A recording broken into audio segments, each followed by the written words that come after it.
සියලු දෙනාටම සුබ නව වසරක් ප්‍රාර්ථනා කරනවා.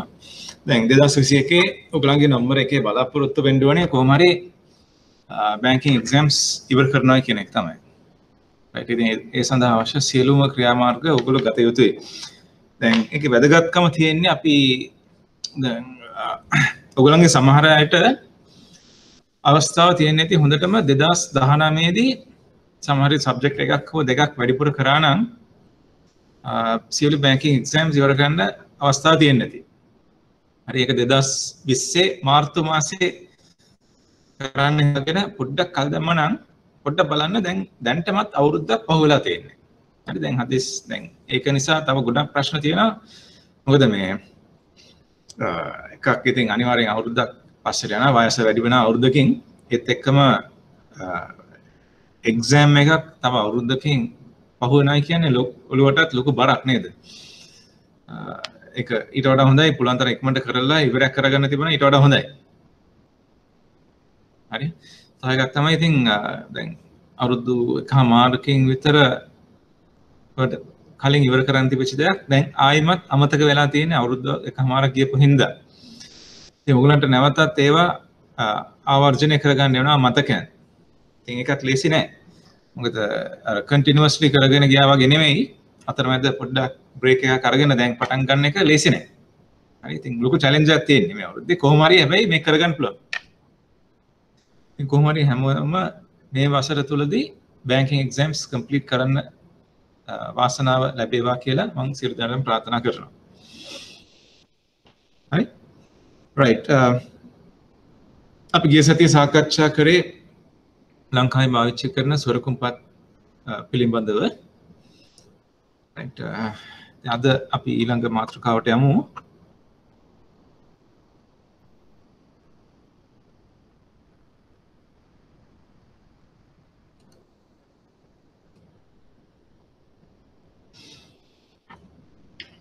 මූල්‍ය වෙළඳපොළ මෙහෙයුම්. රයිට්. ඒ කියන්නේ ලංකාවේ ෆයිනෑන්ෂල් මාකට් ඔපරේෂන්ස් වල පොලි අනුපාත කොහොමද කරන්නේ කියලා තමයි අද අපි සාකච්ඡා කරන්නේ. පොලි අනුපාතයන්. හරි. ඉතින් මගේ තියෙන පළවෙනි ප්‍රශ්නය පොලි අනුපාතයක් කියන්නේ කොහොමද? මොකද්ද? ඔයගොල්ලෝ කොහොමද ඒක නිර්වචනය කරන්නේ? මොකද්ද පොලි අනුපාතයක් කියන්නේ?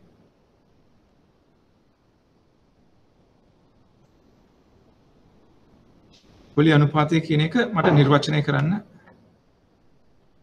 පුළුවන්.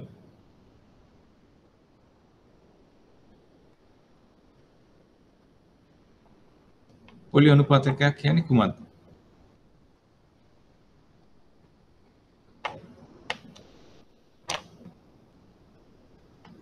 මට තව දෙයක් අමතකුණා මේ අපේ ෆයිනෑන්ෂල් මාකට් ඔපරේෂන්ස් මේ විෂයවල සාමාන්‍යයෙන් කරන්නේ අපේ මංගල කරුණාරත්න මහත්මයා. ඉතින් එතුමා තමවත් රසණීය තත්ත්වෙන් පසු වන්නේ. එතුමාටත් ඉතින් ඉක්මන් සුවය අපි ප්‍රාර්ථනා කරමු. රැකී ඉක්මනින් පැමිණලා මේ සබ්ජෙක්ට් එක බාරගෙන ඔයගලන්ගේ තියෙන සියලුම ගැටලු විසඳලා එක්සෑම් එක පාස් කරන්න එතුමාටත් ශක්තිය ධෛර්යය ලැබේවා කියලා අපි ප්‍රාර්ථනා කරමු. මගේ ප්‍රශ්නේ තිබ්බේ පොලි අනුපාතකයක් කියන්නේ මොකක්ද? කොහොමද ඒක නිර්වචනය කරන්නේ? දෙන්න බලන්න උත්තරේ.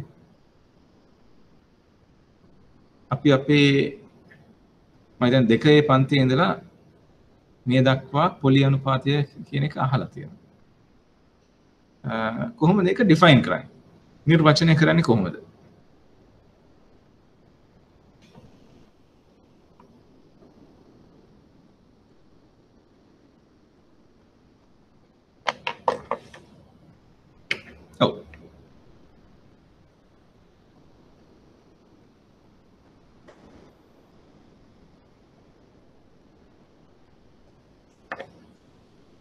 කියන්න බලන්න.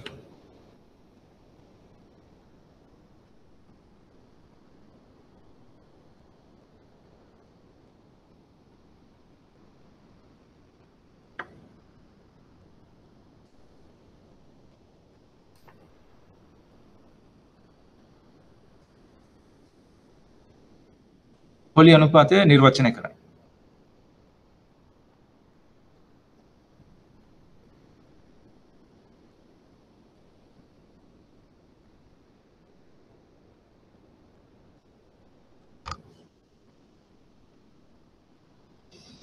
ඔයගොල්ලන්ට මාව ඇහෙනවද?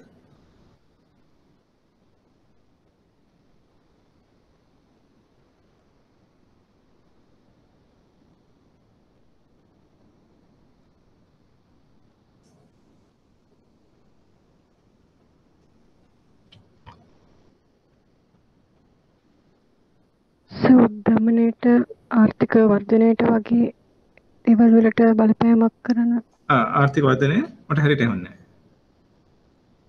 I can උද්දමනයට ආර්ථික වර්ධනයට වගේ බලපෑමක් ඇති කරන ඔව් හරි. පොලි අනුපාත අනිවාර්යෙන් උද්දමනයට ආර්ථික වර්ධනය වැනි කටයුතු වලට බලපෑමක් ඇති වෙනවා. ඒක හරියට හරි. මගේ ප්‍රශ්නේ තියෙන්නේ ඒක නිර්වචනය කරන්නේ කොහොමද? පොලි අනුපාතයක් කියන එක නිර්වචනය කරන්නේ කොහොමද? කියන්නේ මොකද්ද?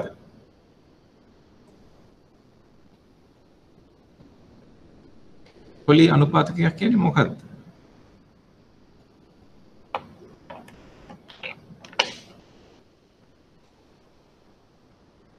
අනිවාර්යෙන් බලපෑමක් තියෙනවා. ඔකේ එක හරියටම හරි.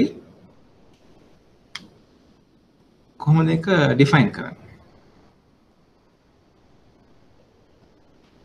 පොලි අනුපාතකය කියන එක තීරණය වෙන්නේ මොනවා මතද? තීරණය වෙන්නේ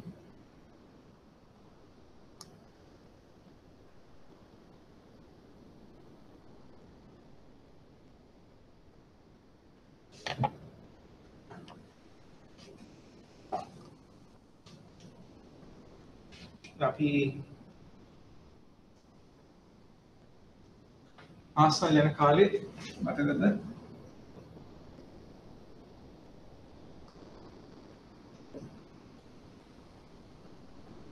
මිල සහ ප්‍රමාණය දැක්වෙන සටහනක් කියන්නේ demand and supply. ඉල්ලුම් සපයීම. හරි. ඒවල මේ පල්ලෙහාට එන රේඛාව මොකද්ද? ඉල්ලුම සපයීම.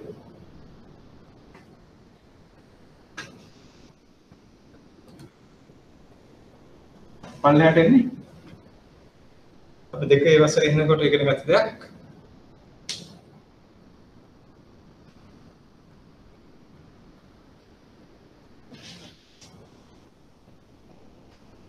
පල්ලෙහාට එන්නේ ඉල්ලුම. ඉල්ලුම.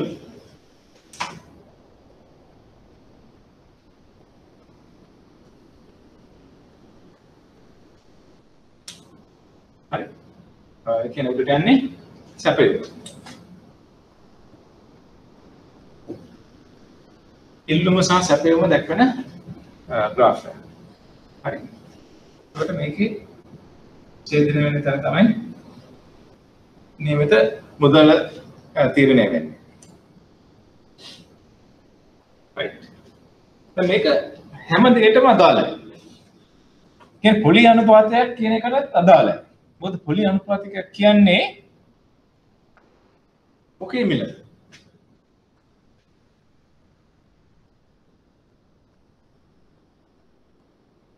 මුදල් වල මිල තමයි පොලි අනුපාතයක් කියන්නේ. නේද?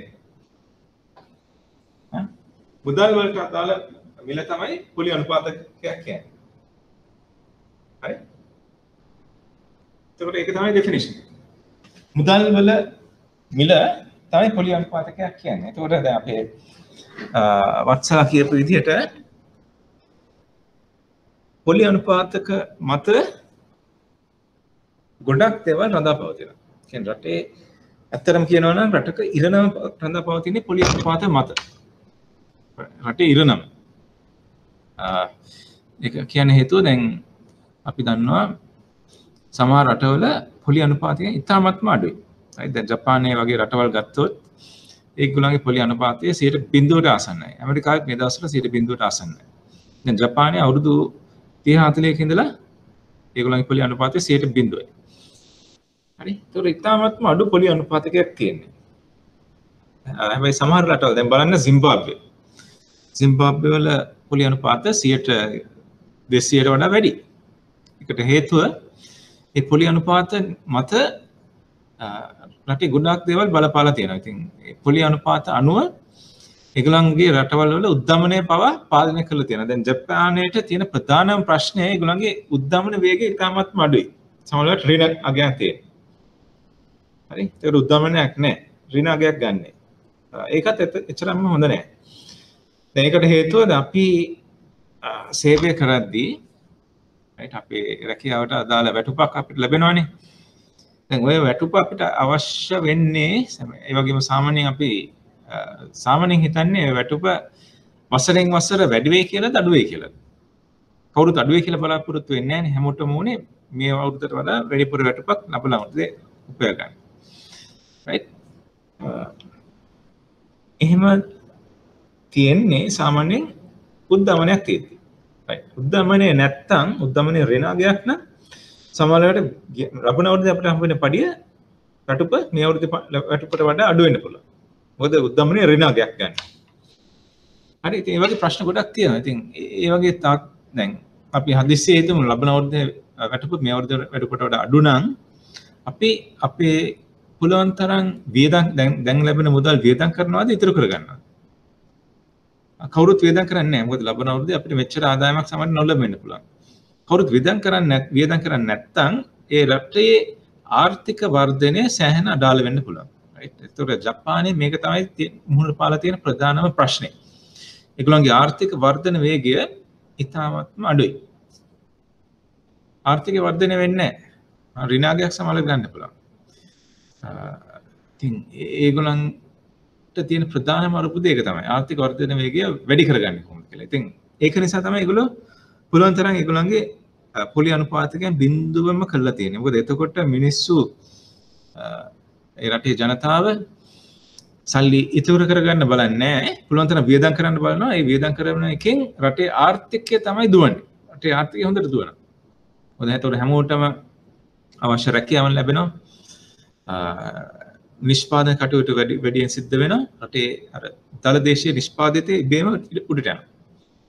නමුත් 0.0ට අඩු කරත් ජපානයේ මෙච්චර සාර්ථකුන්නේ නැහැ. හරි?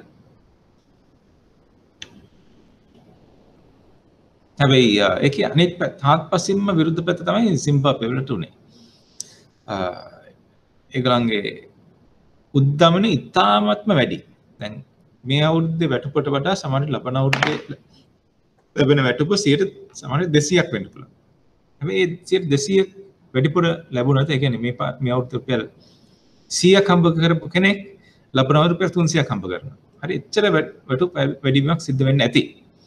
එච්චර වැඩි වුණාට ඒගොල්ලන්ට අර මුදල් මගින් කරගන්න පුළුවන් රාජකාරිය බොහොම අඩුයි. ලබන අවුරුද්දේ බෑ ඒගොල්ලන්ට මේ අවුරුද්දේ රුපියල් 100කින් කරපු වැඩ ටික කරගන්න. හරි. මොකද මුදලේ වටිනාකම සීඝ්‍රයෙන් පල්ලෙහාට බැස්සා.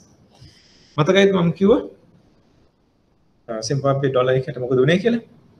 ඒක මම ඔයගොල්ලන්ට විස්තර කරාද? සිම්බාබ්වේ වල මොකද උනේ කියලා?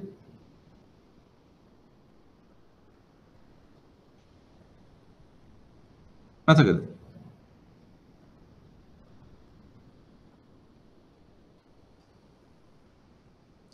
සිම්බාබ්වේ වල මුදලට මොකද උනේ කියලා මම ඔයගොල්ලන්ට පැහැදිලි කරාද?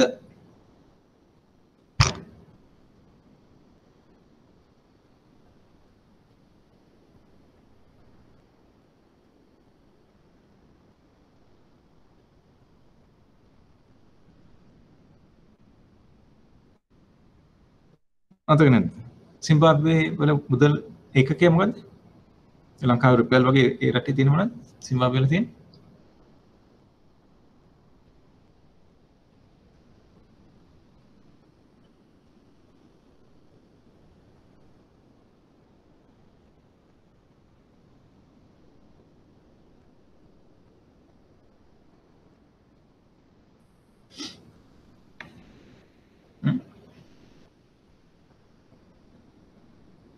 සිම්බාබ්වේ ඩොලර් එකක වටිනාකම අන්තිමට සටහන් වුණේ කීයක් කියලා?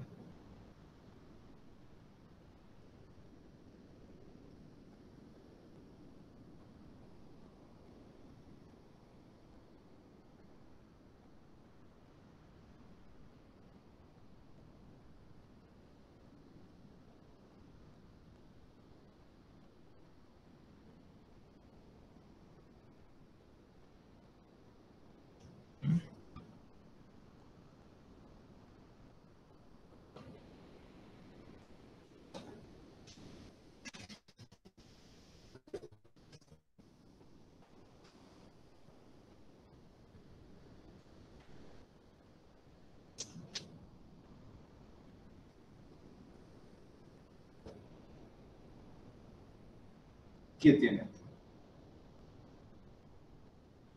දැන් මේකේ තේරුම මොකද්ද?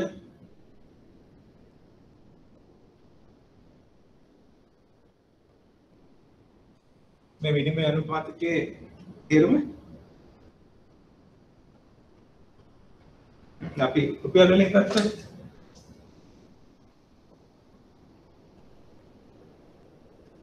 මේකේ තේරුම USD එකක් ඔව් LKR 190යි හරියට හරි. හරි ඒ වගේම දැන් මේක 1 ඩොලර් එකක් රුපියල් 190යි. ඒ වගේම 1 ඩොලර් එකක් සිම්බාබ්වේ ඩොලර්ස් කීයක් විතර වෙන්නේ නැද්ද අන්තිමට? දැන් ඒක පාවිච්චි මම සිම්බාබ්වේ ඩොලර්ස් දැන් පාවිච්චි කරන්නේ නැහැ. අන්තිමට කීයක් වගේ අගයක් තියෙන්නේ නැද්ද? පොරණ ගන්න හිතන්න.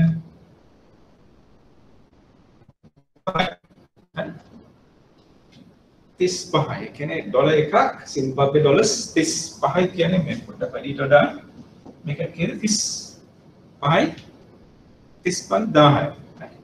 ඒකට පොඩ්ඩක් වැඩියෙන් ගියා. මේක මිලියන 35යි හැබැයි එතනින් නැවතුන්නේ නැහැ. මිලියන 35යි.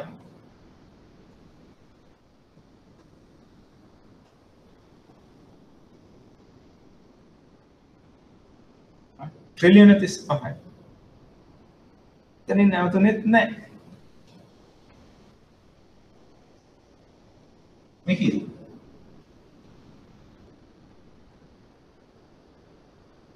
අන්තිමට මාර්ගෝනේ මෙන්න මේ වගේ අගයක්.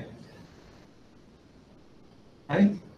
ඩොලර් එකක් සිම්බාබ්වේ ඩොලර්ස් කොච්චරද?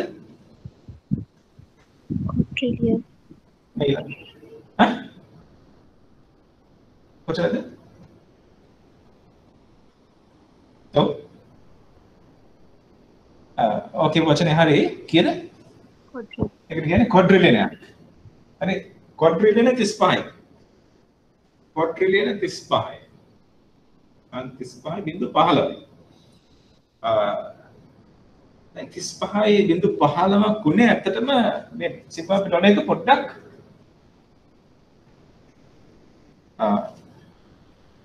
මිල වැඩි වුණා. හරි ඒ කියන්නේ ඇත්තටම මේක තිබ්බා 0.23ක් දක්වා ගියා. මෙතන 15යි 23යි. මොන ඔය වගේ අගයකට ගියා.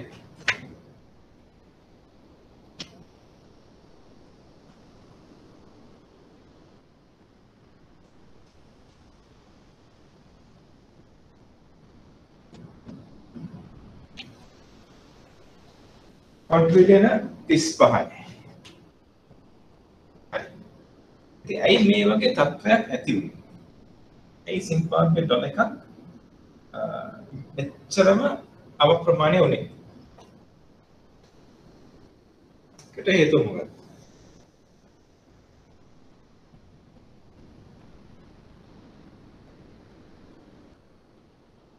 හදිස්සියේ උගලන්ගේ සිහිනයක් තියෙනවා නම් කෝටිපතියෙක් නැත්තම් බිලියනපතියෙක් වන්න ලේසිම වැඩේ තමයි 1 ඩොලර් එකක් අරගෙන සිම්බාබ්වේ වලට යන එක. හරි. ඊය ගමන් ඔයගොල්ලන් හම්බුන ක්වඩ්‍රිලියන 35000. හරි. මේක ගණන් කරන්නත් හරි අමාරුයි. මොකද දැන් සිම්බාබ්වේ ඩොලර් එක ගානේ දුන්නත් දැන් ඔයගොල්ලෝ අපි කියමු අපි අවුරුදු 100ක් ජීවත් වෙනවා කියලා නිකම්ම හිතමු අවුරුදු 100යි. හරි. ඒකට අපි එකෙන් තප්පර කොච්චරද? තප්පර 60ක් විනාඩියයි. 3600ක් තියෙනවා තප්පර විනාඩියකට. sorry පැයකට තප්පර 3600යි. හරි මේ පැයකට. අපිට මේ වගේ 24ක් තියෙනවා දවසකට. දවසට 24යි ඒ වගේ අවුරුද්දකදී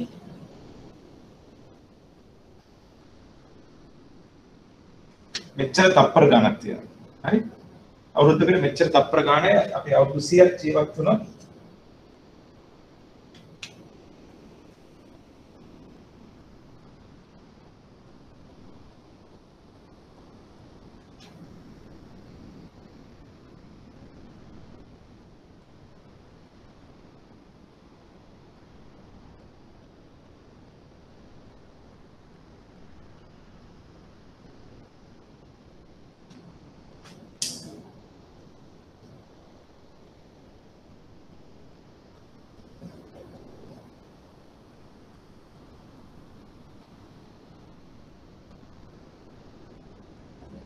බිලියන 3යි. අවුරුදු 100ක් ජීවත් වෙන මිනිස්සෙක් බිලියන තප්පර බිලියන 3ක් බිලියන 3ක් තමයි ඉන්නේ. ඉතින් එයාගේ ජීවිතේ හැම තප්පරයකටම එක සිම්බාබ්වේ ඩොලර් එකක් ගන්න ගැන්න එයාට මේක ගණන් කරලා ඉවර වෙන්නේ නැහැ. හරි? ඒ ඔයගොල්ලෝ එක ඩොලර් එකක් කරන් සිම්බාබ්වේ ගියා නම් මුළු ජීවිතේම පුරාම ඔයගොල්ලන්ට හම්බෙන්නේ සිම්බාබ්වේ ඩොලර්ස් ගණන් කරලා කරන්න පුළුවන්. නමුත් ඉවර කරන්න බෑ.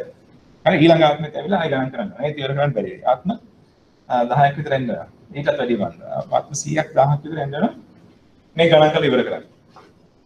හරි? ඇයි මේ වගේ තත්ත්වයක් ඇති වෙන්නේ? ඉතින් ඒගොල්ලෝ සිම්බාබ්වේ අන්තිමට කරේ ඩොලර්ස් මිලියනයක්.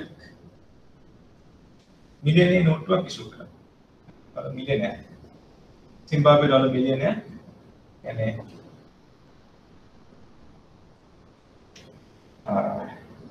ඒත් එක ඩොලර් එකට උගලන්ට හම්බෙන නෝට්ටු බිලියන 35ක්.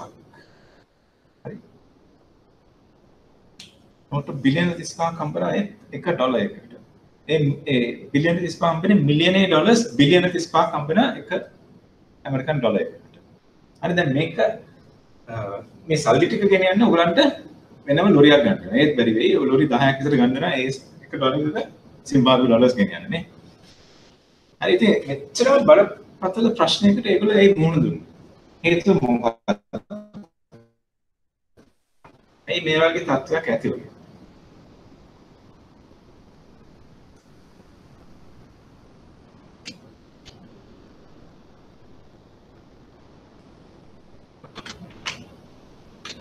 මොකද හිතන්නේ?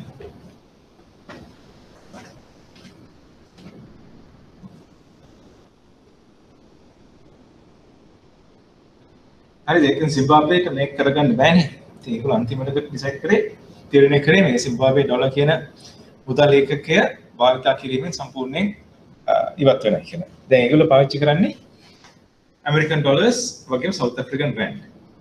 හරි? ඉතින් ඇයි මේක උනේ? කියන්නේ අපි විවෘතව අදහස් ප්‍රකාශ කරමු. ඇයි මේ වගේ තත්ත්වයක් ඇති වුනේ? ඔයගොල්ලෝ හිතන්නේ මොකක්ද හේතුව?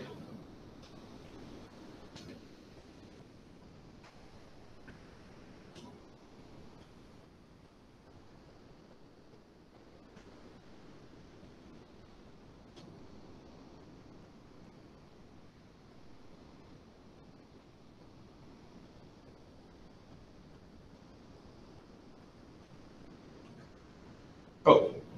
කියන්න බෑ.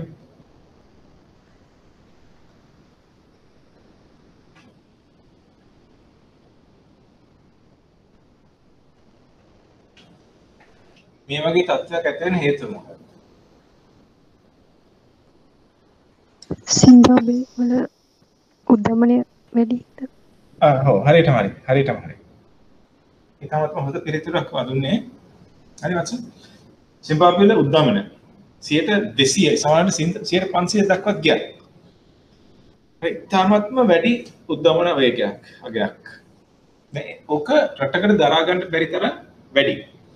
එහෙම වුණාම සාමාන්‍යයෙන් වෙන්නේ අද අපි කියමු අපි පාංගේ අද ගත්තා කියලා රුපියල් 100කට හෙට යනවා රුපියල් 200.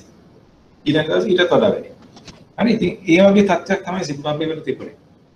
රයිට් ඒකට කියන්නේ රනවේ ඉන්ෆ්ලේෂන්. මේ උත්තමන තත්ත්වය යටතේ ඒගොල්ලන්ට බැරි වුණා මේ රටේ මිල ගණන් ස්ථාවර තියාගන්න. හැමදාම උත්තමනේ 200යි බඩු මිල එකපාරට වැඩි වෙනවා. ඉතින් මේ තත්ත්වය උඩ උත්තමනේ පාලනය කරන්න. ඒගොල්ලෝ කරේ මුදල් අච්චු ගන්න. හරි සිම්බාබ්වේ සෙන්ට්‍රල් බැංකුවෙන් කරේ මුදල් අච්චු ගැහුවා. හරි එතකොට මොකද වෙන්නේ? දැන් අපේ මේ පොලියන් පාතික කියන්නේ ඉල්ලුම සහ සැපයීමේ තියෙන මත තීරණය වෙන අගයක් කියලා. හරි එතකොට හදිසියට අපි කියමු මුදල් වලට තියෙන සැපයීම වැඩි වුණොත් ඉල්ලුම සැපයීම වැඩි වුණොත් උද්දමනේ ප්‍රයිස් එක වැඩි වෙනවා. හරි මුදල් තියෙන ඉල්ලුම වැඩි වෙනවා ප්‍රයිස් එක වැඩි වෙනවා. සැපයුම වැඩි වෙනවා ප්‍රයිස් එක අඩු වෙනවා. දැන් ඔබ තිබිච්ච ප්‍රශ්නේ දැන් ඒගොල්ලන්ට තිබුණේ භාණ්ඩ සහ සේවාවන් කියන ඉල්ලුම වැඩි. ඒක නිසා උද්දමනයේ වේගය වැඩි වෙන්න ගත්තා. ඕක කන්ට්‍රෝල් කරනවා. ප්‍රයිස් එක අඩු කරන්න ඒගොල්ලෝ කරේ සල්ලි අච්චු ගහලා. සල්ලි අච්චු ගහුවාන් පස්සේ මේ සැපයුම වැඩි වෙලා මිල පල්ලෙහාට යනවා.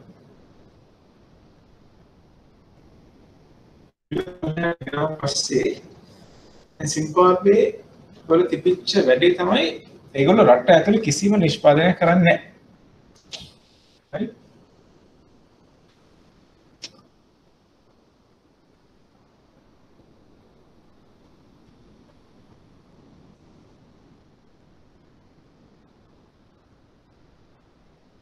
රට ඇතුලේ කිසිම නිෂ්පාදනයක් කරන්නේ නැහැ සිම්බාබ්වේ. ඒගොල්ලෝ පරිභෝජනය කරන හැම දෙයක්ම ඒගොල්ලෝ ආනයනය කරන්නේ. දැන් ආනයනය කරද්දී දැන් හදිස්සියේ පොලි අනුපාතය අඩු වුණාන් පස්සේ ඒගොල්ලෝ ගිහිල්ලා මේවා ආයෝජනය කරන්නේත් නැහැ.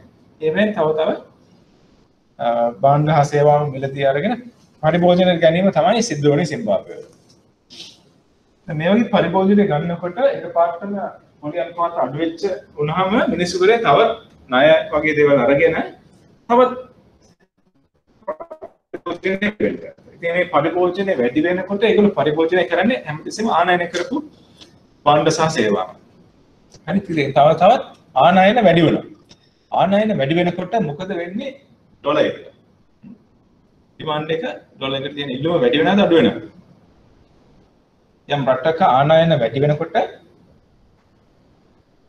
ඒක ගෙවන්න වෙන්නේ විදේශ විනිමය වලින් මේ අවස්ථාවේ ඩොලර්ස් වලින්. ඉතින් මේ ඩොලර් එකට තියෙන ඉල්ලුම වැඩි වුණාද අඩු වුණාද? වැඩි වෙනවා. වැඩි වෙනවා. ඉල්ලුම වැඩි වෙනකොට ඩොලර් එකේ වටිනාකම වැඩි වෙනවා. හරි? එහෙම වැඩි වෙගෙන යනකොට දැන් ඒගොල්ලෝ පාවිච්චි කරන්නේ ආනයනය කරපු භාණ්ඩනේ. ඉතින් ඒක ඩොලර් වටිනාකම වැඩි වෙනවා කියන්නේ ඒකේ මිල තව තවත් වැඩි වෙනවා. මිල වැඩි වුණාන් පස්සේ උද්දමනය පාලනය කරන ආපහු සිම්බාබ්වේ මහ බැංකුවෙන් සල්ලි අච්චු ගවුවා. හරි? සල්ලි අච්චු ගාලා ඒගොල්ලෝ පොලි අනුපාත පල්ලෙහාට ගත්තා. ඒ පොලි අනුපාත වැටුණාන් පස්සේ සිම්බාබ්වේ මිනිස්සු තව තවත් ආනයනය වැඩි කරගන්න ගත්තා. ඒකෙන් ආපහු විනිමය අනුපාතකයන් ඉහළ ගියා. එතකොට ආපහු අර ආනයනය කරපු භාණ්ඩවල මිල වැඩි වුණා. ආයෙ උද්දමනය වැඩි වුණා. ඉතින් ඕක අර සයිකල් එකක් චක්‍රයක් විදියට ගියා. right ඒක ඇවිල්ලා මේ හොඳ චක්‍රයක් නෙමෙයි ඌන චක්‍රයක්. විශේෂ සයිකල් එක. right ඉතින් ඒ අනුව ගිහින් තමයි මේ විනිමය අනුපාතක බිලියන ක්වඩ්‍රිලියන් 35ක් දක්වා වැඩි වුණේ. හරි? එතකොට දැනගත්ත යුත්තේ අපි දැන් මේක සිද්ධ වුණේ එකපාරටම උදේ පැකේට බලනකොට විනිමය අනුපාතය වැඩිවීමක් නෙමෙයි උනේ. අර පොලි අනුපාතකවල බලපෑම නිසා අපේ කොච්චර වෙනසක් ඇති වෙන්න පුළුවන් කියන තමයි අපි වටහා ගන්න ඕනේ. හරි? මොකද දැන් පොලි අනුපාත වෙනස් වෙන එක අපිට එකපාරටම දැනෙන්නේ නැහැ. අපි කියමු දැන් අපි ඉන්ට්‍රස්ට් රේට්ස් එක අඩු කරන්නේ සෙන්ට්‍රල් බැංකුවෙන්. දැන් අපි කියමු 10ට යන ලෝන් එක දැන් ගන්න පුළුවන් 7 ගන්න. හරි? එතකොට අපේ අර 3 ඉතුරු වෙන්නේ අවුරුද්දක් පුරාවට.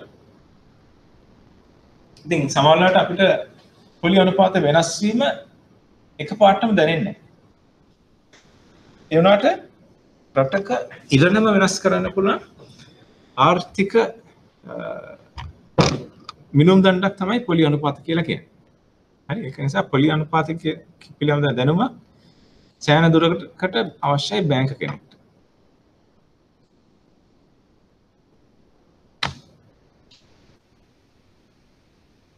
හරි එතකොට පොලි අනුපාත දැන් සාමාන්‍ය ලංකාවේ තීරණය කරන්නේ මහ බැංකුවෙන්. ඒ වගේම දැන් ඇමරිකාවේ පොලි අනුපාතය තීරණය කරන්නේ ෆෙඩරල් ඕපන් මාකට් කමිටි.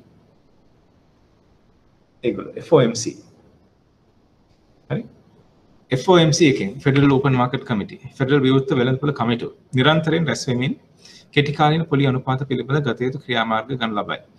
ඉතින් මේගොල්ලෝ සාමාන්‍ය මාස එකහමාරකට සැරයක් විතර හම්බ වෙනවා. ඇමරිකාවේ සෙන්ට්‍රල් බැංකුව ෆෙඩරල් ඕපන් මාකට් කමිටි එක. හරි ඉතින් මේ වචන මතක තියාගන්න ෆෙඩරල් විවෘත වෙළඳපොළ කමිටුව. ඒගොල්ලෝ මුණ ගැසිලා ඒ රටේ අවශ්‍ය නියම ඇත්තටම අවශ්‍ය පොලි අනුපාත පිළිබඳ විවිධ තීරණ ගන්නවා. ඇමරිකාවේ මෙසේ වන අතර ලංකාවේ මෙම තීරණ ගන්න ලබන්නේ මූල්‍ය මණ්ඩල රැස්වීම් වලදී. right මූල්‍ය මණ්ඩල රැස්වීම් වල තමයි ලංකාවේ ඒ ගන්න ඩිසිෂන්ස් ගන්න. ඒක තමයි අපි කියන්නේ මොනිටරි බෝඩ් කියලා. හරි.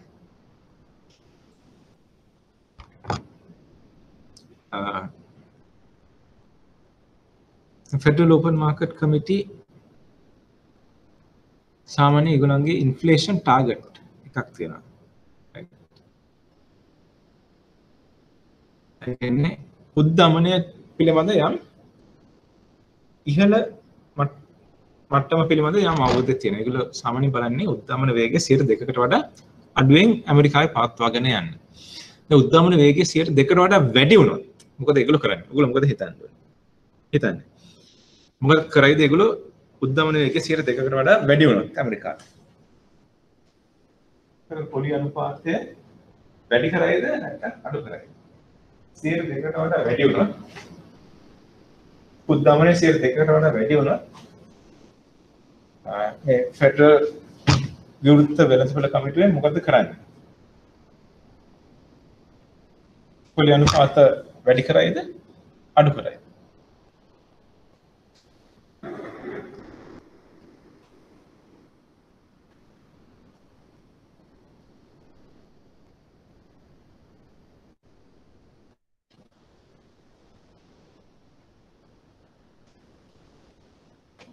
උද්දමන වේගය 2%කට වඩා වැඩි වුණොත් ෆෙඩරල් විවෘත වෙළඳපොළ කමිටුවෙන් මොකද කරන්නේ? පොලි අනුපාත වැඩි කරයිද කියලා අඩු කරයිද? දැන් මේක තමයි ඔයගොල්ලෝ දැනගත යුත්තේ.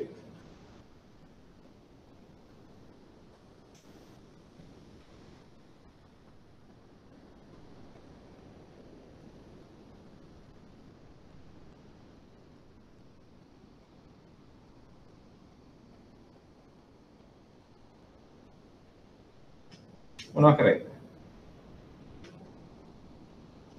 අපි කියමු 100ට එකපාරට ඇමරිකාවේ උද්දමන වේගය 5%ක් වුණා.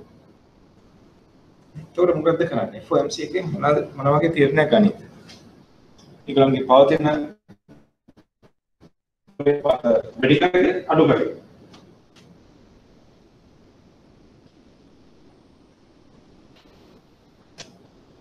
උද්දමන වේගය ඒගොල්ලන්ගේ අපේක්ෂිත මට්ටමට වඩා වැඩි වුණොත්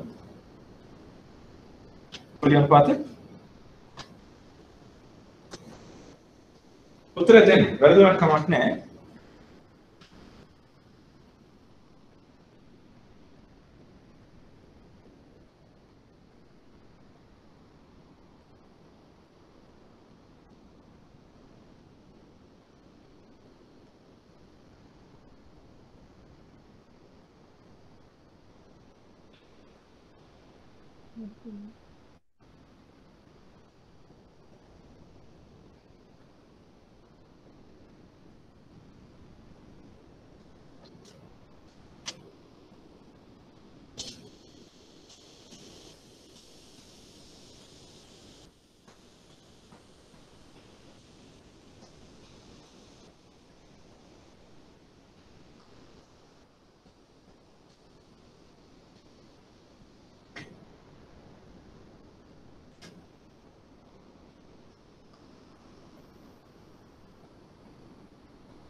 ඒක උද්දමනය නම්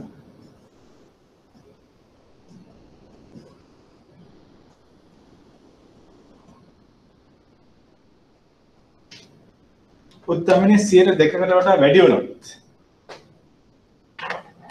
සානිත් අවස්ථාව අපි කියමු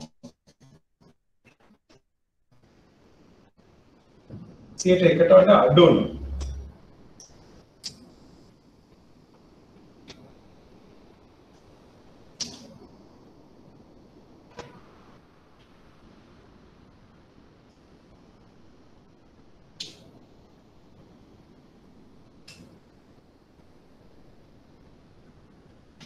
A සහ B කියන අවස්ථාවලදී ඒක උද්දමනය ඒ කියන්නේ A කියන එකේදී 2%කට වඩා වැඩි මේ ඇමරිකාවේ ලංකාවේ මේ B කියන අවස්ථාවේ 2%කට වඩා අඩු වුණා 1%කට වඩා අඩු වුණා A කියන අවස්ථාවේ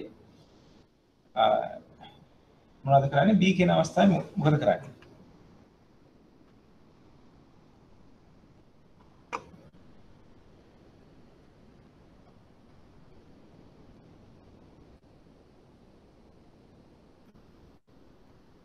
මම කියන්නේ ෆෙඩරල් විවෘත බැංකුවල කමිටුව මොකද කරන්නේ ඒ අවස්ථාවේදී B අවස්ථාවේදී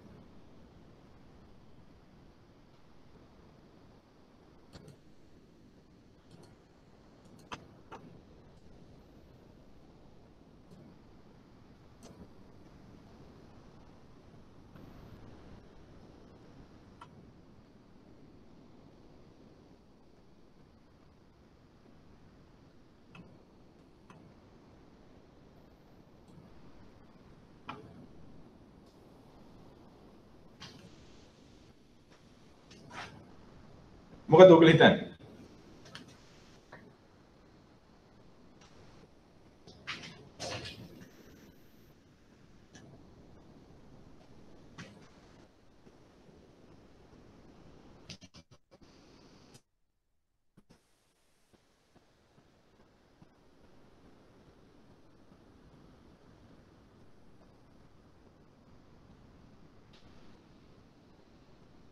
ඒ අවස්ථාවේදී B අවස්ථාවේදී ගන්න ක්‍රියාමාර්ග එකම ක්‍රියාමාර්ගද වෙනස් ක්‍රියාමාර්ගද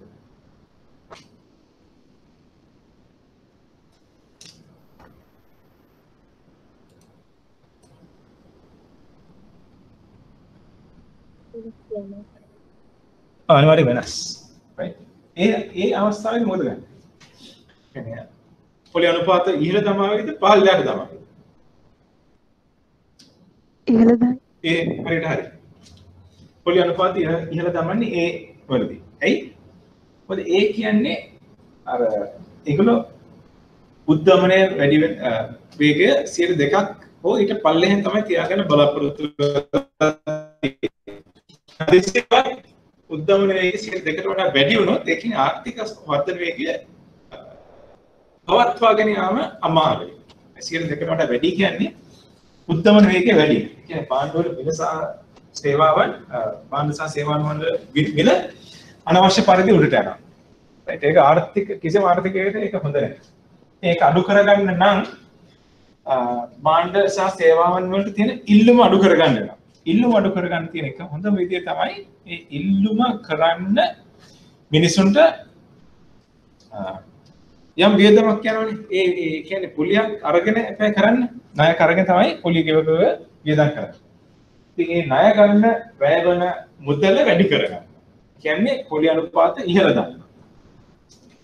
ඒ පුලිය අනුපාත වැඩි වුණාන් පස්සේ ණය ගන්න ප්‍රමාණය අඩු කරනවා මිනිස්සු. හරි එතකොට මේ උද්දමන වේගය පොඩ අඩු වෙයි හේතුව ඒකට සරලව ඉල්ලුම අඩු වෙන නිසා භාණ්ඩ සහ සේවා ඉල්ලුම අඩු වෙන නිසා උද්දමන වේගය අඩු වෙන්න පුළුවන්. හැබැයි B වලදී ගන්න ක්‍රියාමාර්ගය ඊට වඩා වෙනස්. ඒකට හේතුව මොකක්ද? ඔයගොල්ලෝ හිතන්න. B කියන අවස්ථාවේ ගන්න ක්‍රියාමාර්ගය වෙනස් වෙන්න පුළුවන්. හරි? කියන්නේ ඒ අවස්ථාවේදී A කියන අවස්ථාවේදී පොලි අනුපාත ඉහළ දැම්මම B අවස්ථාවේදී මොකද වෙන්නේ? සාමාන්‍යයෙන්. අනුපාත පහළ. ඔව්. I කියන්නේ B කියන අවස්ථාවේදී පොලි අනුපාත පල්ලෙහාට දානවානේ. ඔව් අර පිළිතුර හරි. B කියන අවස්ථාවේ පොලි අනුපාත පල්ලෙහාට දානවා. right? ඒ කියන්නේ 100කට වඩා උද්දමන වේගය අඩු වුණොත් ඒකත් හොඳ නෑ. මම කලින් කියපු විදිහට උද්දමන වේගය අඩුයි කියන්නේ මිනිස්සු වියදම් කරන ප්‍රමාණය අඩුයි. වියදම් කරන්නේ අඩු වුණාන් පස්සේ හැමෝම බලන්නේ වියදම් කපා හැරලා බොහොම අවශ්‍ය දේවල් ටික විතරක් කරගෙන ඉන්න. හරි එතකොට රටේ තියෙන සම්පූර්ණ සංවර්ධනය අඩාල වෙනවා. රටක සංවර්ධනය අඩාල වෙනවා. මොකද හැමෝම කවුරුත් බලන්නේ නැහැ වියදම් කරන්නේ. හැමෝම බලන්නේ බැංකු පුතේ දාගෙන පොලිය කීයක් හරි උපයා ගන්න. එහෙම වුණාන් පස්සේ යම් කිසි ආර්ථිකයට අවශ්‍ය රැකියාවන් අහිමි වීම සිදු වෙන්න පුළුවන්. රැකියාවන් අහිමි වෙන්න පුළුවන්. රටේ සංවර්ධන කටයුතු අදාළ වෙන්න පුළුවන්. ඒ වගේම ඇමරිකාව වගේ රටවල් තරඟ කරන්නේ චීනය, ජපානය ඒ වගේ රටවල් එක්ක. මේගොල්ලන්ගේ රටවල් වල ආර්ථිකය වැඩෙන වේගය අඩු වුණාට චීනය වගේ රටවල ඉතාමත් ශීඝ්‍රයෙන් ආර්ථිකය වර්ධනය වෙනවා. හරි? ඒකට අවශ්‍යයක් වෙන්න පුළුවන්. ඒක නිසා හැම මහ බැංකුවකම බලන්නේ උද්දමන වේගය ඕනට වඩා වැඩි නොවි, ඒ වගේම ඕනට වඩා අඩු නොවි, ඒ අතරමැද පරාසයක් පවත්වාගෙන යන්න. ඉන්ෆ්ලේෂන් ටාගටින් කියලා එකට කියන්නේ. හරි? පැහැදිලිද? මේ දක්වා යම් ප්‍රශ්නයක් තියෙනවද උගලන්ට?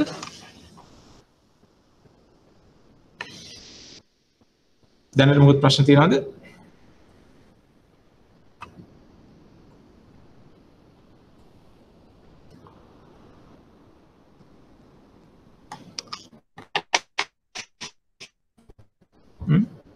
ඒ වගේම ලංකාවේ මේ කෙරෙන මූල්‍ය මණ්ඩලය මොනිටරි බෝඩ් එකේ. මේගොල්ලොත් සෑහෙන උදුරට බලනවා ලංකාවේ උද්දමන වේගය මොකද වෙන්නේ කියලා. ඉන්ෆ්ලේෂන් ටාගටින් ලංකාවේ උද්දමන වේගය අපි බලාපොරොත්තු වෙන්නේ 10%ට වඩා අඩුවෙන් 5.6 අන්න ඒ වගේ මට්ටමක පවත්වාගෙන යන්න.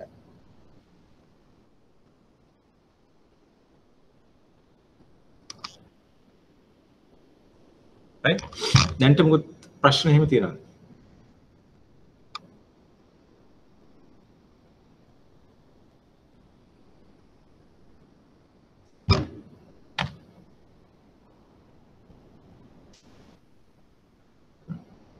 හරි පොලි අනුපාතවල හැසිරීම කෙසේ බලපායිද? ඇමරිකාවේ ෆෙඩරල් අරමුදල් ඉලක්ක අනුපාත වන අතර ලංකාවේ ප්‍රතිපත්තිමය පොලි අනුපාත ලෙස හැඳින්වේ. කියන්නේ ඇමරිකාවට කියන්නේ ඉලක්ක අනුපාතය කියන්නේ බෙන්ච්මාර්ක් රේට් එක. ලංකාවේ තියෙන්නේ පොලි අනුපාත ප්‍රතිපත්තිමය පොලි අනුපාත. ප්‍රතිපත්තිමය පොලි අනුපාත. ඒ කියන්නේ policy rates. right. අතට ඇමරිකාවේ තියෙන බෙන්ච්මාර්ක් රේට් ලංකාවේ තියෙන policy rate. මේ පොලි අනුපාත බැංකු පොලි අනුපාත සහ වෙළඳ පොලි අනුපාත සඳහා මාර්ග නිර්දේශය සපයයි. එතකොට ඒකේ මොකද වෙන්නේ? ඒක කොහොමද කරන්නේ? කොහොමද ඒක ක්‍රියාත්මක වෙන්නේ?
අපි කියමු මේ විදිහට.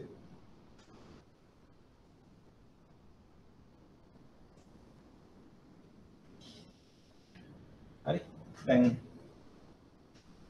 ලංකාවේ පොලි අනුපාත වර්ග දෙකක් තියෙනවා SDF එකයි SLF එකයි.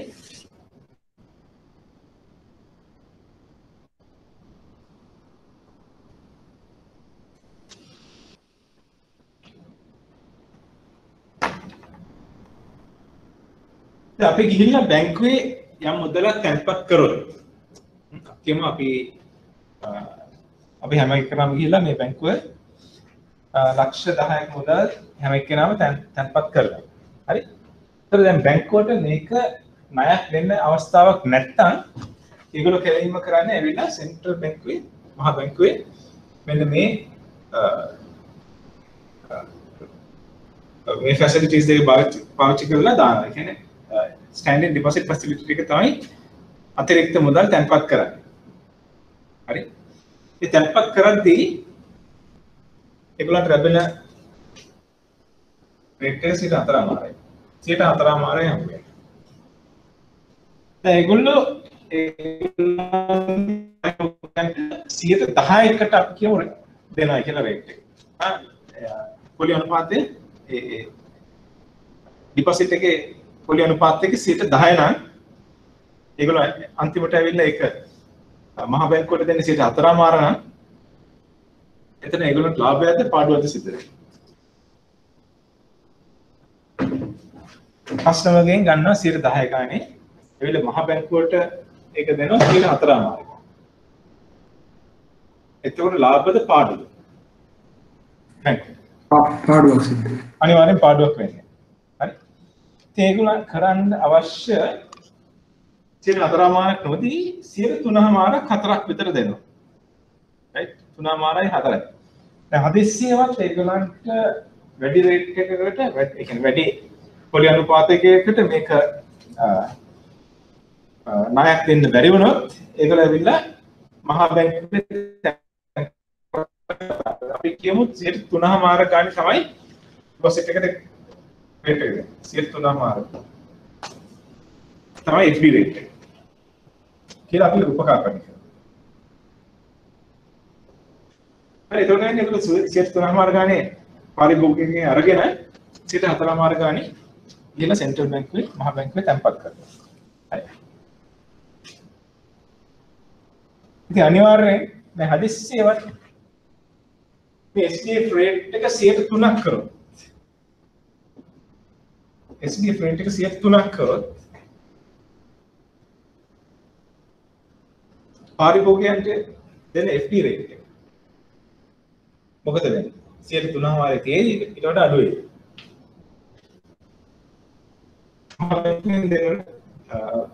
පොලි අනුපාතය 3.4ක් කරොත් මොකද වෙන්නේ? පාරිභෝගිකයට දෙන රේට් එක වැඩි වෙයිද අඩු වෙයිද? අඩු වෙනවා. අනිවාර්යෙන් අඩු කරන්න ඕනේ. හරි? SDF රේට් එක 3ක් වුණොත් පාරිභෝගිකයන්ට 2ක් වගේ රේට් එක තමයි දෙන්න වෙන්නේ. දීලා අතිරික්තයක් තිබ්බොත් ඒක ගිහලා දානවා මහ බැංකුවේ. හරි? එතකොට මේ විචල්්‍ය පොලි අනුපාත මත රඳා පවතිනවා තමන්ගේ පාරිභෝගිකයන්ට බැංකුව කීයක් දෙන්නේ කියන රේට් එක. හරි?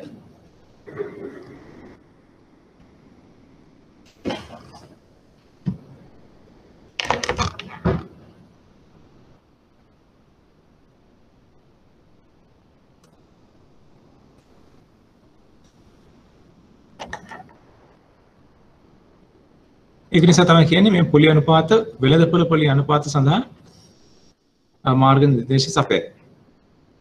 ඒ වගේම බැංකු පොලි අනුපාත. දැන් අපි කියමු හවුසින් ලෝන් එකක් දෙන්න යනවා. හරි යම් බැංකුවකින් හවුසින් ලෝන් එකක් දෙන්න යනවා. එතකොට ඒගොල්ලෝ පාවිච්චි කරන්න අවශ්‍ය රේට් එක මොකක්ද?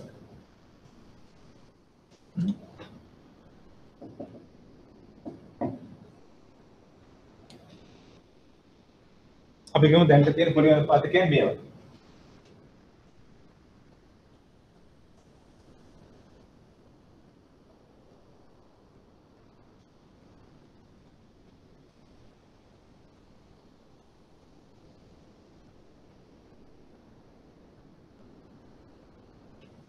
මේ බැංකුව නිවාසනයක් දෙන්න යනවා නම් ඒගොල්ලෝ පාවිච්චි කරන්න අවශ්‍ය පොලි අනුපාතය මොකක්ද? 4 මාරද 5 මාරද 5 මාරක් හොයිට වැඩි. ඔව් ඒකට උත්තරේ හරියටම හරි. හේතුව මොකක්ද?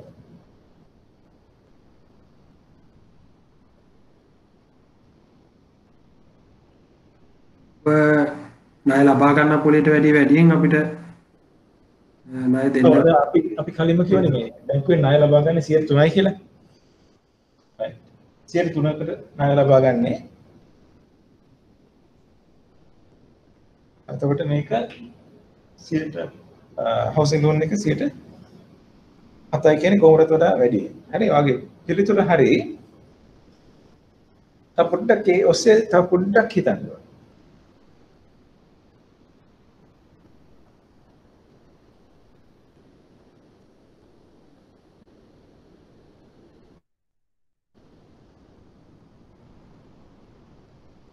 මොකද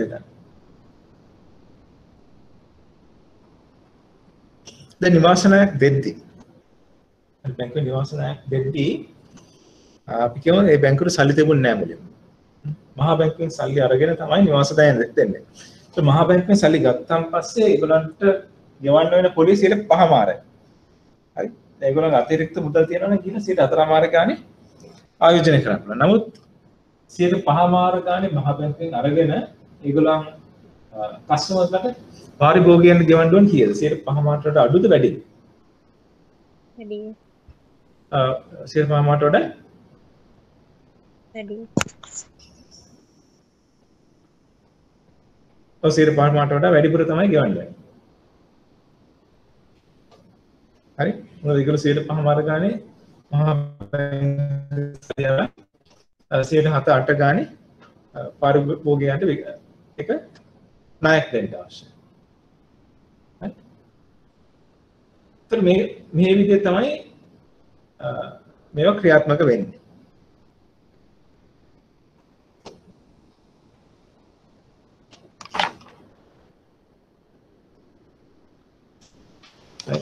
පොලි අනුපාත සඳහා මාර්ග නිර්දේශය සහ බැංකු පොලි අනුපාත නිර්ණය කරගන්නේ මෙන්න මේ කරුණු මත.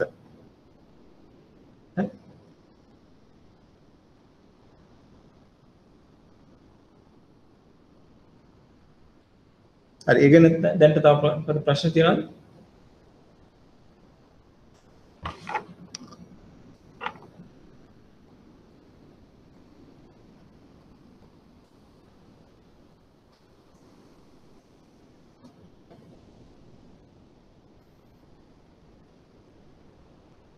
ප්‍රශ්න නැද්ද?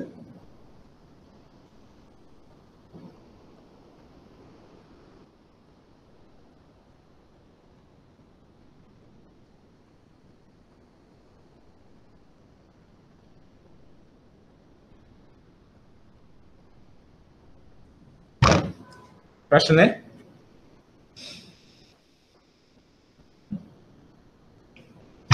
හරි ඒතකොට ඕගොල්ලන් මේක අනිවාර්යයෙන් මතක තියාගත යුතුයි.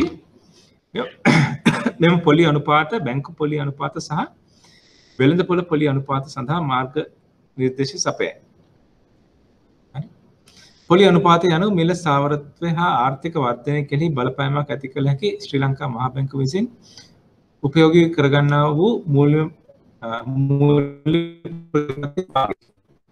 මේක තමයි අරමුණු. මිල ස්ථාවරත්වය හා ආර්ථික වර්ධනය.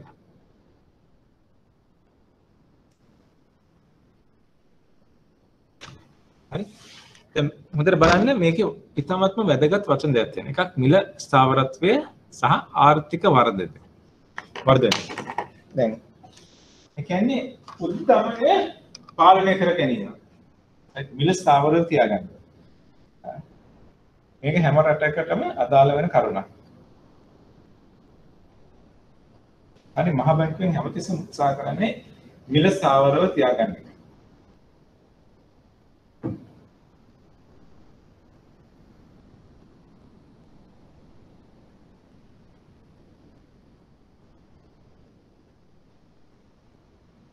මිල ස්ථාවරණ තීරණ ගැනීමේ පහසුවක් තියෙනවා. දැන් අපි කියමු සිම්බාබ්වේ වගේ රටක අපි ඔපරේට් වෙනවා. අපි තීරණ ගන්න හරියම අමාරුයි. මොකද අපි අද ගන්න තීරණය හෙට අනිවාර්යයෙන් වෙනස් වෙනවා. උද්ගමනය නිසා.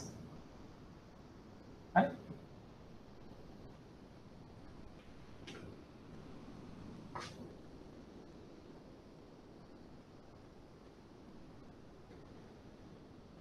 ඊළඟ දේ තමයි ආර්ථික සංවර්ධනය.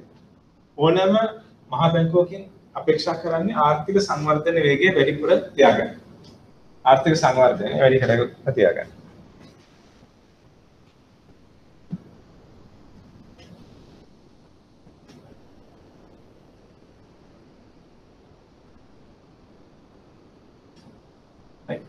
යම් කිසි ගැටලුවක් තියෙනවා නම් අහන්න. පොලි අනුපාත අඩු කිරීම තුළින් ආර්ථික වර්ධනය උත්තේජනය වන අතර පොලි අනුපාත වැඩි කිරීම තුළින් වර්ධන වේගය අඩාල වෙනු ඇත. මේක ඉතාමත්ම රසවත් සහ අර්ථවත් කතාවක්. ඒක නිසාම ඔයගොල්ලෝ මෙන්න මේ කරුණ මතක තියාගත යුතුයි. පොලි අනුපාත අඩු වුණා පොලි අනුපාත අඩු වුණොත් ආර්ථික වර්ධන වේගය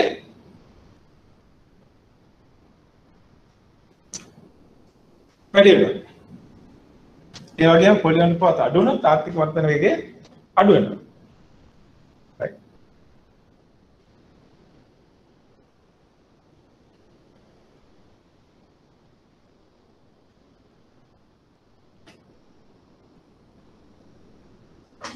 ඉතින් පොලි අනුපාත අඩුවෙන් තියාගෙන කොහොමද මහා බැංකුවකට පුළුවන් ආර්ථික වර්ධන වේගය වැඩි කරගන්න? ඒක කොහොමද සිද්ධ වෙන්නේ? ඔයගොල්ලන්ගේ අදහස මොකද්ද? පොලි අනුපාත අඩු නම් ඒක කොහොමද හොඳ ආර්ථික සංවර්ධනයක් එමගින් ලබා ගන්නේ?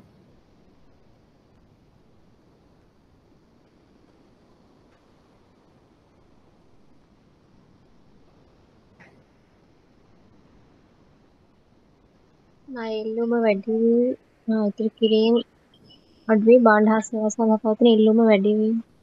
ඔව්. හරියට හරි. අපි කියමු අවස්ථාවන් දෙකක් ගමු. හරි.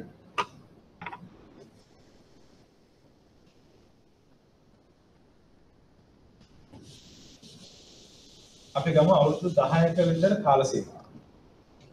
කියන්නේ අපි ගමු 2010 සහ 2021.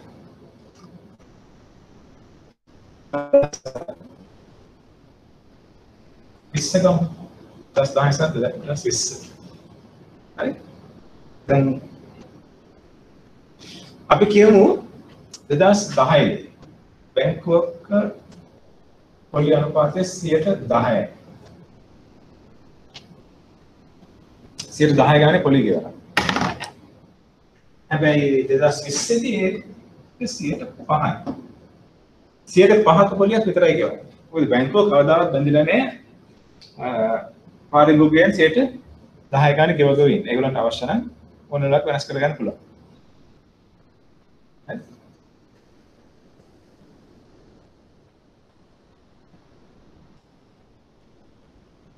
දැන් බැංකුවේ මේක තමයි ඒගොල්ලන්ගේ මේ මුදල් ඩිපොසිට්ස් වලට ගෙවන රේට් එක. හරි.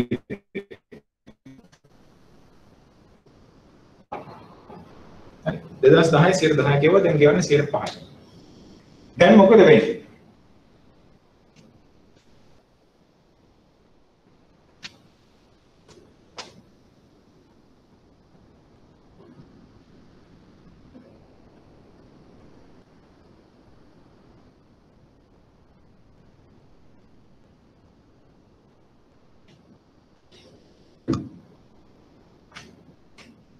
ඔයගොල්ලෝ ආයෝජකයන් නම් ඔයගොල්ලෝ ගිහිල්ලා මුදල් දාන්නේ මොන ආයතනයද?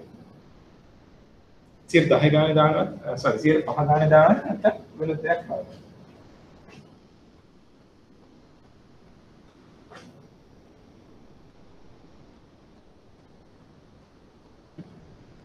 අවුරුදු 10කට කලින් ඔයගලන්ට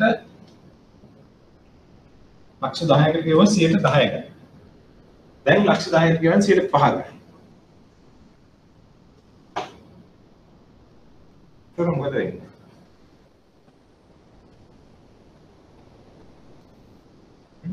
පොලි අනුපාත අඩු වෙලා තියෙන වැඩි වෙලා තියෙන. 2010 10 2020 5%. කියන්නේ පොලි අනුපාතය අඩු වෙලාද වැඩි වෙලාද?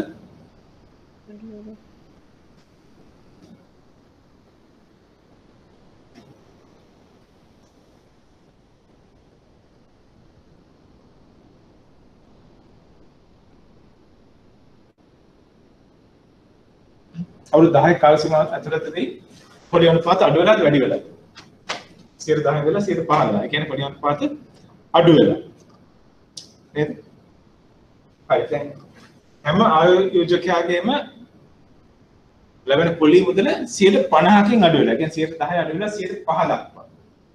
ඒක මෙහෙම තියෙද්දී ගොඩක් ආයෝජකයෝ බලන්නේ මොකක්ද?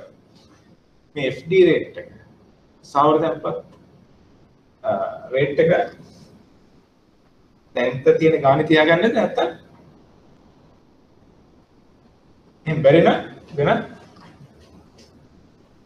ප්‍රතිලාභ සහිත ස්ථානයක මේක ආයෝජනය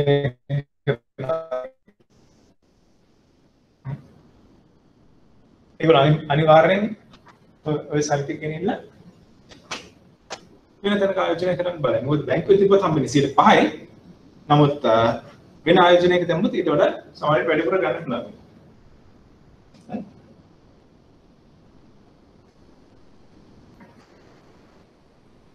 පොලි අනුපාත අඩු කිරීම ආර්ථික වර්ධනයේ උත්තේජනය වන අතර පොලි අනුපාත වැඩි කිරීම මගින් ආර්ථික වර්ධන වේගය අඩාල වෙනවා.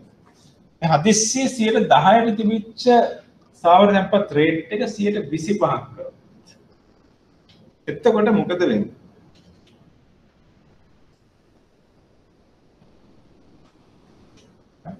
දැන් 10 තිබිච්ච එක 5 කරන බලපෑම අපි සාකච්ඡා කරන්නේ ඔය 25 කුණක් මොකද වෙන්නේ?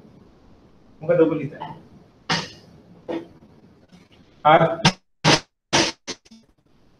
සාවර තැන්පත් වලට දෙන පොලි අනුපාතයේ 10 තිබිච්ච එක 25ක් වුණා. ආර්ථික වර්ධන වේගය වැඩි වෙයිද අඩු වෙයිද? ආර්ථික වර්ධනය අඩු වෙනවා. අඩු වෙනවා. ඔව් හේතුව මිනිස්සු ආයෝජන කරන්න නැතුව බැංකුවක තැන්පත් කිරීමට විතරක් පෙළඹෙන හින්දා. අන්න හරි. හරියට හරි. 25ක් වුණොත් ඔයගලන් අනිවාර්යයෙන් 25 ගාන ගිහිල්ලා ආයෝජනය කරනවා. ඒකට හේතුව වැඩි මහන්සි වෙන අවශ්‍ය නැහැ මේ දැන්ට එතන හම්බෙන රේට් එක 25ක් වුණා. හරි. කිසිම මහන්සියක් ඇත්තටම නැහැ. ඔයගොල්ලන් තියෙන නිකන් හම්බෙන සල්ලි බැංකුවේ දාන ඒගොල්ලන් 25ක් හම්බ වෙනවා අවුරුද්දක් අවසානයේ. හරි. හැබැයි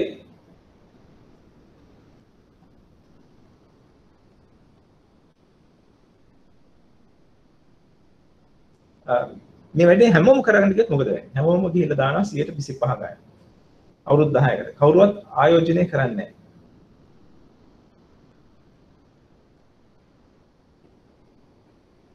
right. ඔය කිසිම අවදානමක් ගන්න නැතුව ඔයගොල්ලන් 125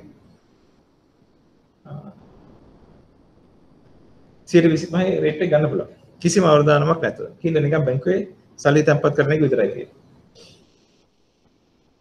right. මම තව ප්‍රශ්නයක් අහන්න. අපි කියමු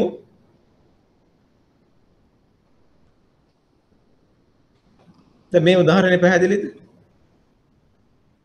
ඉතින් පොලි අනුපාත අඩු කිරීම තුළින් ආර්ථික වර්ධනයේ වේගය උත්තේජනය වෙනවා. හැබැයි පොලි අනුපාත වැඩි කිරීම තුළින් ආර්ථික වර්ධනයේ වේගය අඩාල වෙනවා. බැංකුවේ සල්ලි දාන ආර්ථිකයට කවුරුත් බලන්නේ නැහැ. ආර්ථිකය සමාජයට වැඩෙන්නෙත් නැහැ. ඒක එහෙම තිබුණා ලොකු ප්‍රශ්න වලට මුහුණ පාන්න සිද්ධ වෙනවා. හරි අපි මේ විදිහට බලුත් දැන් පොඩි උදාහරණයක් තව ගමු මේ ස්ථාවර තැන්පත් වල මිල අපි දන්න නිසා අපි කියමු FD රේට් එක 5%.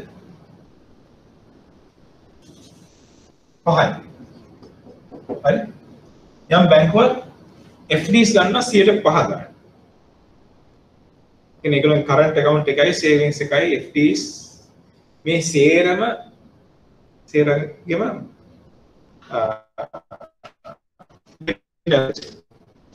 පරතියපු සාමාන්‍යයෙන් ගත්තොත් අපි කියමු 1 year මේ FD rate එක 5%. හරි ඒ කියන්නේ මුළු ඇවරේජ් කොස්ට් එක ඩිපොසිට්ස් වල ඇවරේජ් කොස්ට් එක ගත්ත 5%. ඒක නම් තත්ත්වයේ මේ බැංකුව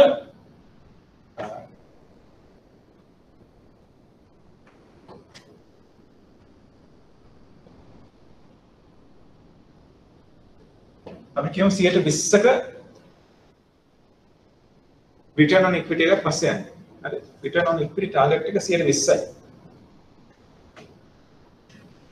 හරි මේගොල්ලන්ගේ FD rate එක 5%යි.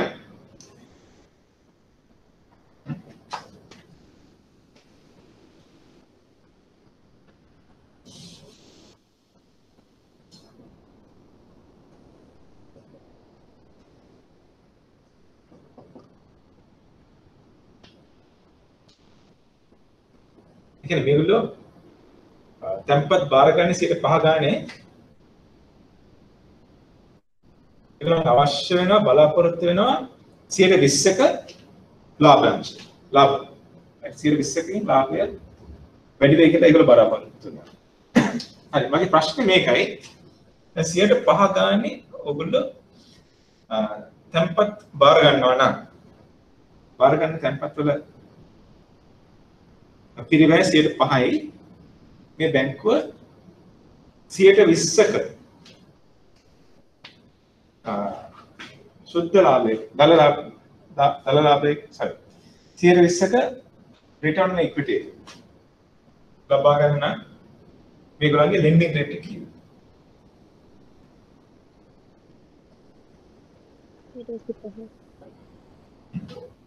මොකද ඔයගොල්ලෝ හිතන්නේ? තේරෙනවද මම අහන ප්‍රශ්නේ?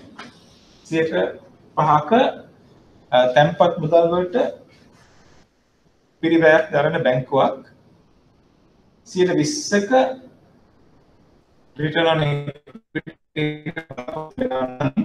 ඒගොල්ලෝ ණය දෙන්න ඕනේ කීය ගානේ? ණය පොලි අනුපාතය කීයද? 25යි. කීයද? 6යි. 6යි.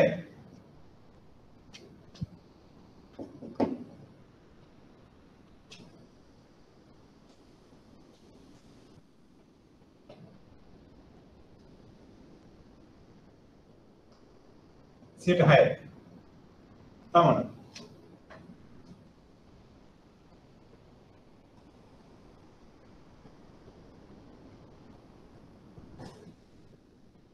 තමන් තියෙන උත්තර. වත්සලා කිව්වේ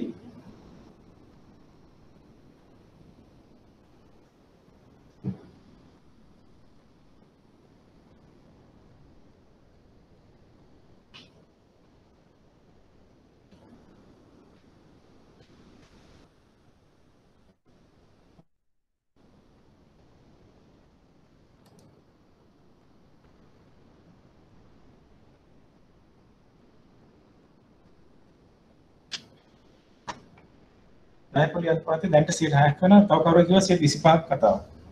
නේද? මොකද ඔයගොල්ලෝ හිතන්නේ? කොහොමද මේක කරන්නේ?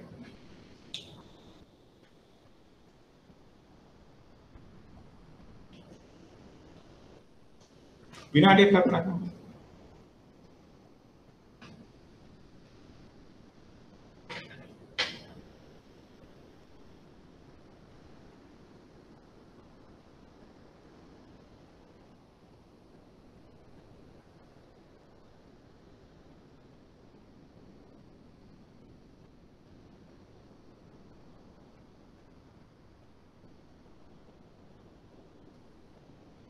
මොකද හිතන්නේ?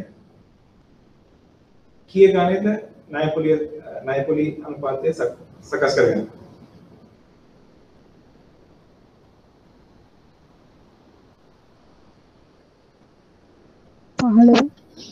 කීයද? 15යි.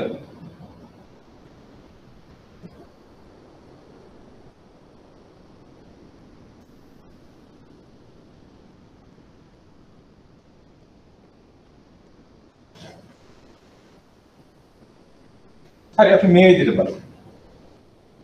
හරි.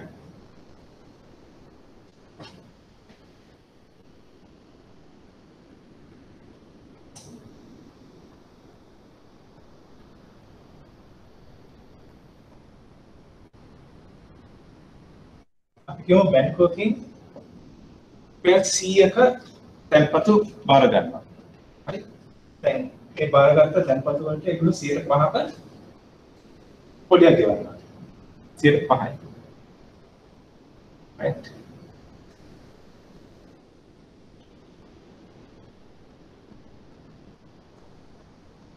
රුපියල් 5ක පිළිවෙලක් නෑ.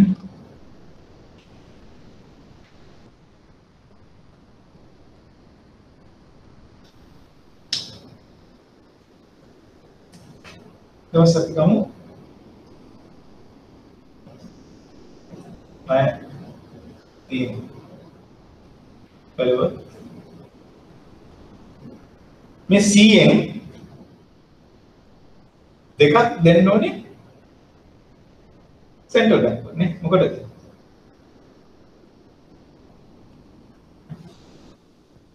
100න් දෙකක් දෙනවා මහා බැංකුවට ඇයි? SRR. SRR.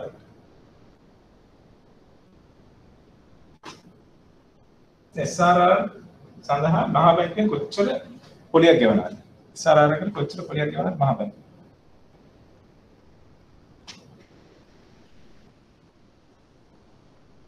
සියයට කීයක් ගෙවනවද?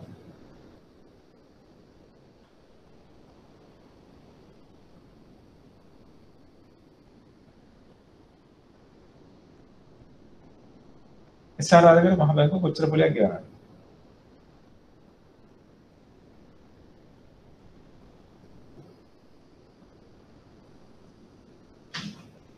සියයට බිඳුව.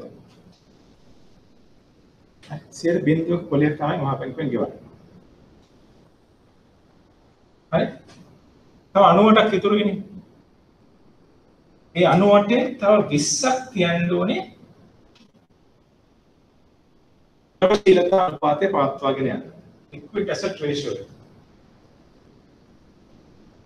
120 ගානේ තියන්නේ. 120ක්. හරි.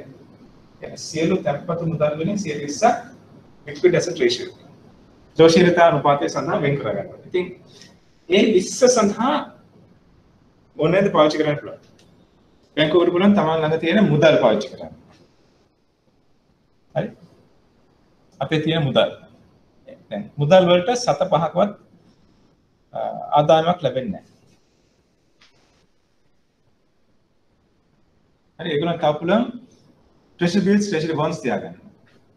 treasury bill එක අවුරුද්දක පොලිය 5%යි. ඒ ඔය වගේ බොහොම කෙටි කාලීන තැන්වල තමයි ආයෝජනය කරන්න තියෙන්නේ. කෙටි කාලීන ද්‍රවශීලතාව වැඩි වටිනාකමක් තියෙන තැන්වල ආයෝජනය කරාන් පස්සේ ඒගොල්ලන්ට ලැබෙන ප්‍රතිලාභය අඩු වෙනවා. මේ 20ට සමාන ප්‍රතිලාභය 103ක් වෙනවා. මොකද ඒ ඇස්සේ කෑෂ් තියන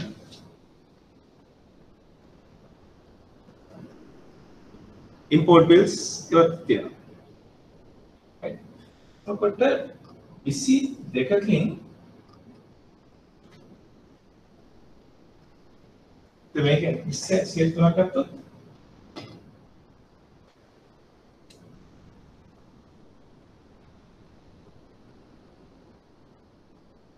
දශම 6. හරි.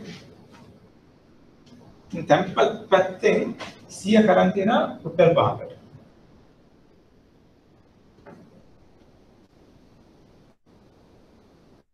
හරි.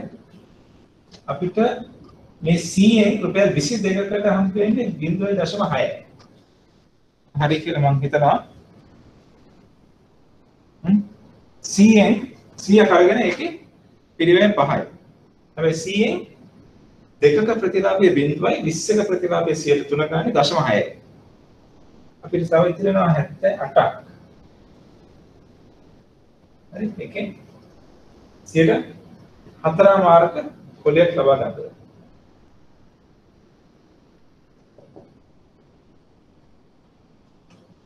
ඒ කියන්නේ කොච්චරද?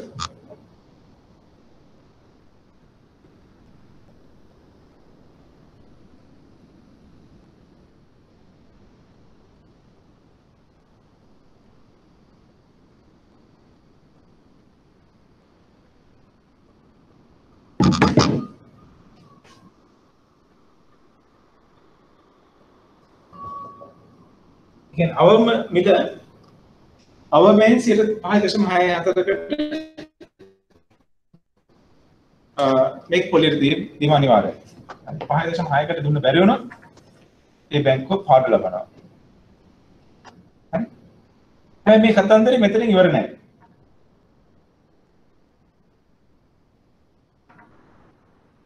ඇයි ඉවර නැහැ?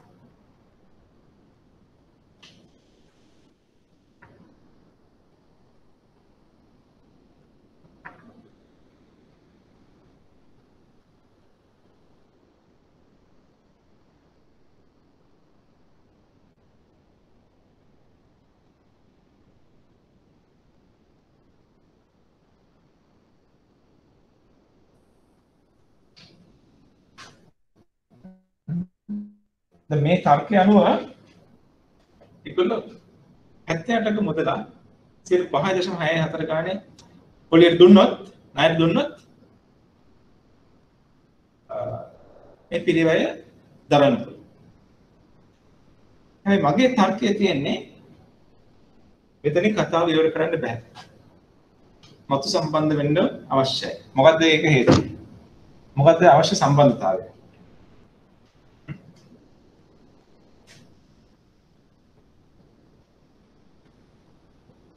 5.64යි enter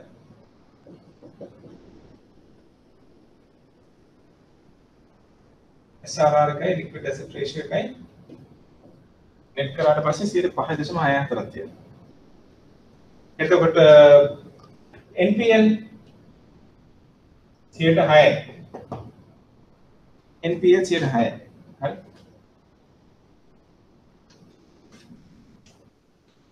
तो अनेक कॉस्ट स्टाफ के सैलरी ओवरहेड्स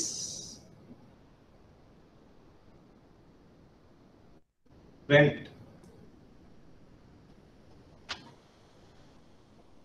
අපි ගමු ඒකට 5යි.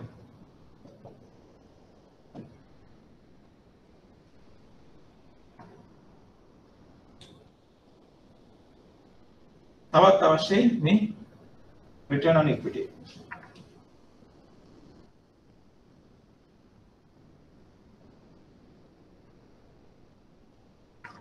එතකොට කීය ගන්නද?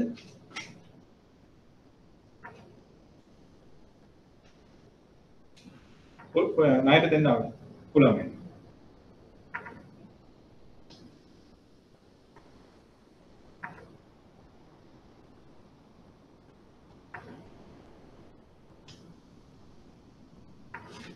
දැන් මේගොල්ලන්ගේ lending rate එක කීයද?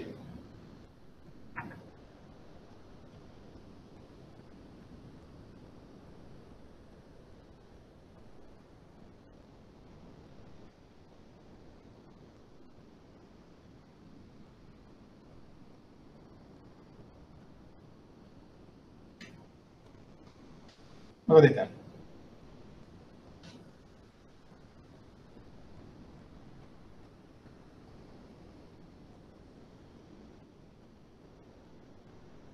මෙතන කතන්දරේ බොහෝ දුරට හරි. හරි. මේ ඔක්කොම එකතු කරාන් පස්සේ ණය දෙන්න පුළුවන් කීයද? බැංකුවකට.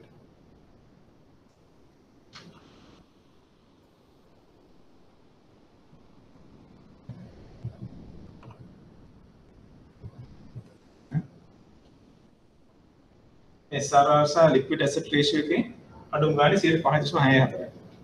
NPL 6ක් තියෙනවා. overhead 5යි. profit එක 20යි.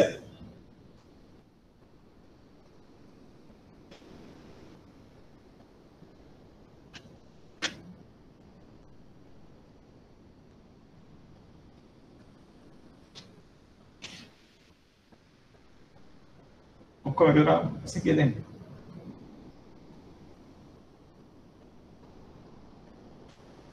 සියයට 36.64.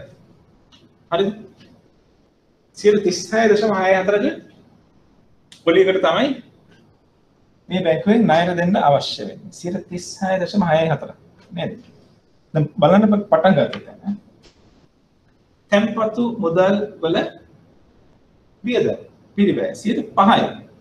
5ක් තියෙද්දී 36 ගානේ අඩුම ගානේ ණයට දෙන්න අවශ්‍යයි. 36 ගානේ. ඉතින් මොන බැංකුවේද තියෙන්නේ 36ක පිරිවැයක් දෙන ප්‍රොඩක්ට් දෙන පොලිසි එක. මොන බැංකුවේ තියෙන්නේ 36ක පිරිවැයක් දරන ලෝන් එක.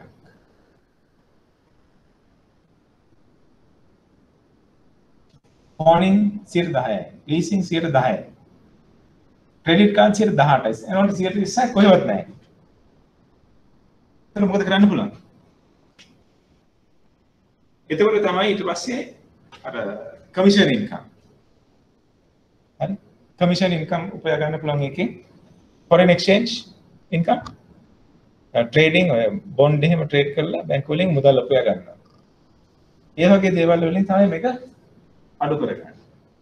මේක ඇත්තටම දැන් තියෙන තත්ත්වයේ හැටියට 7ක් 8ක් 9ක් පමණ තියාගත යුතුයි. ඒ කියන්නේ 30ක් විතර එන්න අවශ්‍ය non funded income එකේ.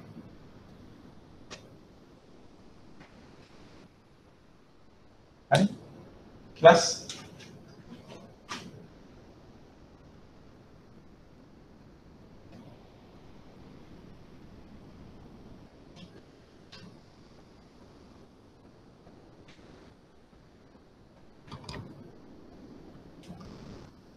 විනිමය අනුපාතකයන්ගෙන් ලැබෙන මුදල්. දැන්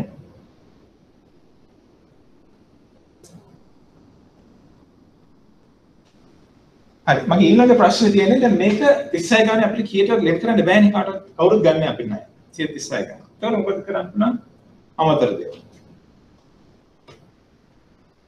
එකක් තමයි මෙන්න මේ FD එක. FD එකේ රේට් එක අඩු කරගන්න. මේක 4ක් කරලා. අයි සාමාන්‍ය මෙතකින් 100ක් විතර වෙනවා.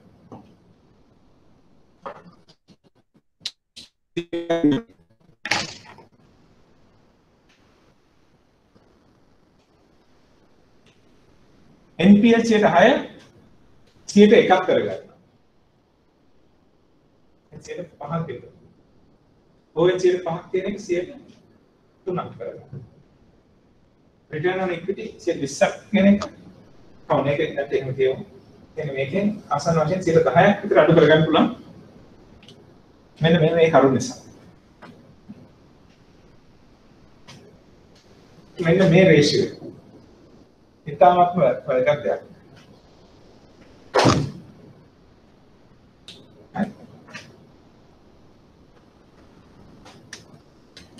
ඒක පැහැදිලිද? ඒක නිසා තමයි කියන්නේ බැංකින් කියන එක සෙල්ලමක් නෙවෙයි.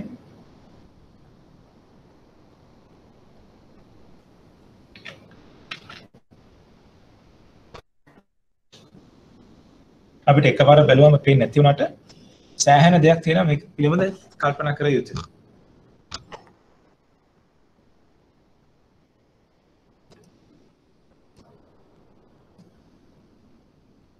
හරි. අපි එතනින් ඉඳන් තවදුරටත් කරන් යන්න.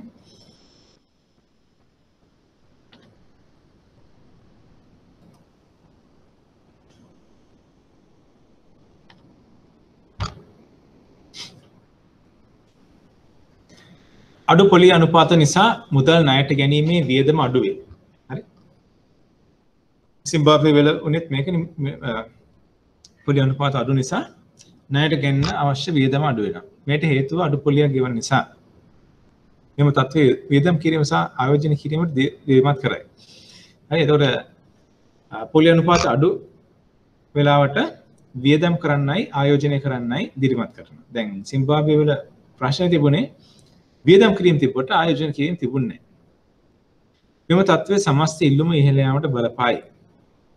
මුදල් සැපයීම ඉහළ යාම සිදුවන අතර මෙම තත්ත්වයේ උද්දමනය ඉතාම ඉහළ යාම කිරීම බලපායි. හරි. එතකොට පොලිය ඕනෑවට වඩා අඩුවෙන් ගොඩක් කල් තිබුණත් අන්න ඒක තමයි ප්‍රශ්නේ. උද්දමනය ඉස්සරහට වැඩි වෙන්න එකපාරට වැඩි වෙන්න පුළුවන් කියලා බලාපොරොත්තු වෙන්න පුළුවන්. ඒ වගේම තමයි පොලිය අනුපාත අඩු වුණාන් පස්සේ දැන් ඒ රටේ ඉන්න මිනිස්සු තමන්ට අවශ්‍ය දේවල් පිටරටින් ගෙන්න ගන්නවා. එතකොට රටේ ඇතුලේ තියෙන සංචිත එළියට යන්න පුළුවන්.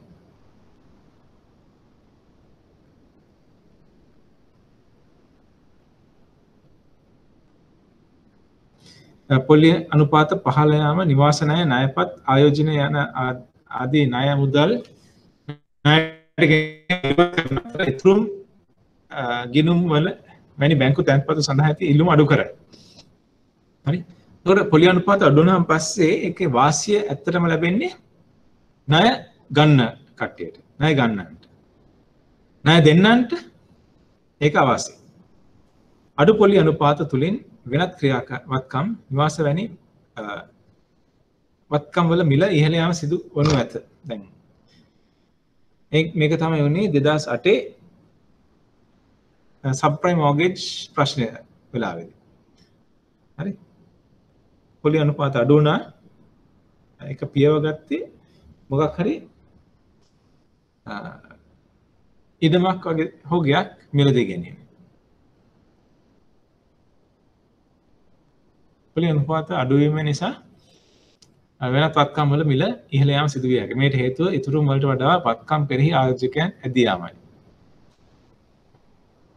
වත්කම් මිල ඉහළ යාම ධනවත් භාවයේ ඉහළ යාමට හේතු වීමෙන් ආර්ථිකයේ කෙරෙහි පාරිභෝගික විශ්වසනීයත්වය වැඩි වීමෙන් ඔවුන් තවත් වියදම් කිරීමට පෙළඹෙනු ඇත. හරි. දැන් ඔයගොල්ලෝ කියවුවත් දන්නේ බිට්කොයින්. බිට්කොයින් එකේ දැන් වටිනාකම කීයද? බිට්කොයින් එකක වටිනාකම දැන් කීයද? ඇමරිකන් ඩොලර් වලින් කීයද?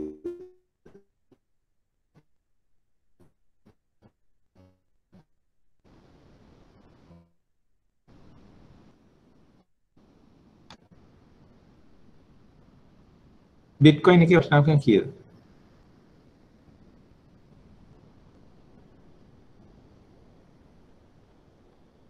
$4,000ක් කීයද?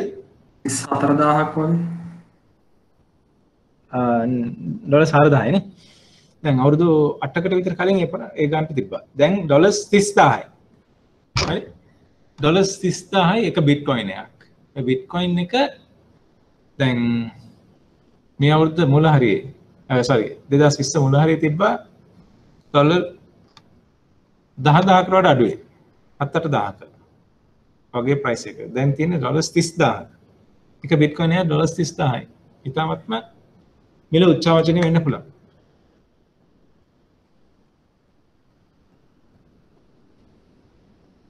වත්කම් මිල ඉහළ යාම ධනවත් භාවයේ ඉහළ යාමට හේතු වීමෙන් ආර්ථික කෙරෙහි පාරිභෝගික විශ්වාසය වැඩි වීමෙන් ඔවුන් තවතත් වියදම කෙරෙහි පෙළඹෙනු ඇත. නමුත් පොලිය මත යැපෙන විශ්‍රාමිකයන් වැනි අය අඩු පොලිය අනුපාත නිසා අපහසුතාවයට පත් වනු ඇත. කියන්නේ විශ්‍රාමිකයන්. ඒකට ETF ඒ වගේම තව අනිත් ෆන්ඩ්ස් මේගොල්ලෝ අඩු පොලිය අනුපාත නිසා අමාරුවෙන් ඇදගෙන යනවා.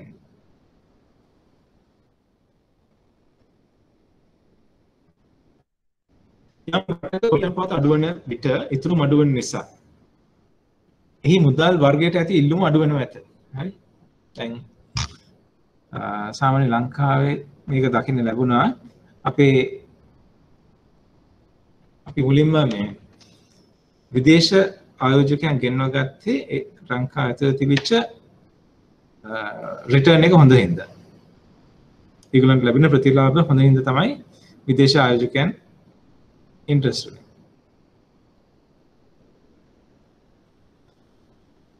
හැබැයි වැඩි තින් දැන් ලංකාවේ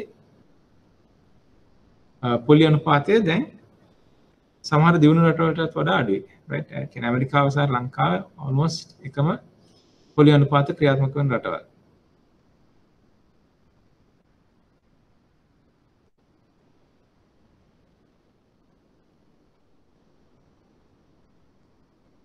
right?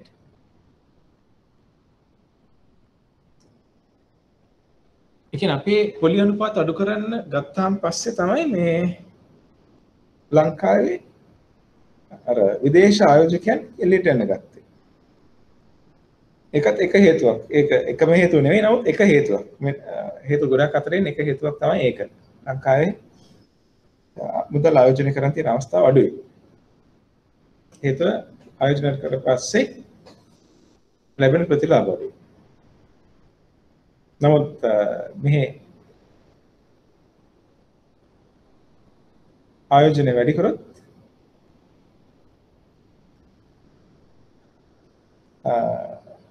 ඒකට සරිලන ප්‍රතිලාභයක් ලැබෙන්නේ නැහැ. හරි? ලැබෙන එකක් නැහැ. ඉතින් ඒ වගේම දැන් යම් රටක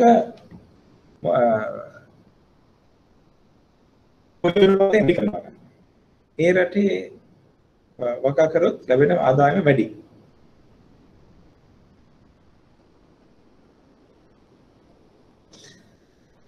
මේට හේතුව වන්නේ වෙනත් රටක වැඩි පොලියට මුදල් ආයෝජනයට හැකියාව ඇති බැවිනි. රයිට්? ඒ කියන්නේ එක රටකට වඩා තව රටක් වැඩිපුර පොලි අනුපාත ගෙවන නැති. මුදලට ඇති ඉල්ලුම පහළ යාම මුදලේ වටිනාකම පහළ යාමට බලපායි. මෙලෙස වෙනත් මුදල් වර්ගවලට සාපේක්ෂව අඩු පොලි අනුපාත ඇති රටෙහි මුදලේ වටිනාකම අඩු වීම නිසා එම රටේ අපනයන ජාත්‍යන්තර වෙළඳ පොලේ තරගාකාරීත්වය අතින් ඉහළ යනු ඇත. දැන් අපෙන් වෙන රටකට විදේශික ආයෝජකයෝ ගියොත් හදිසියක් ගියොත් අපිට ඒත් පුළුවන්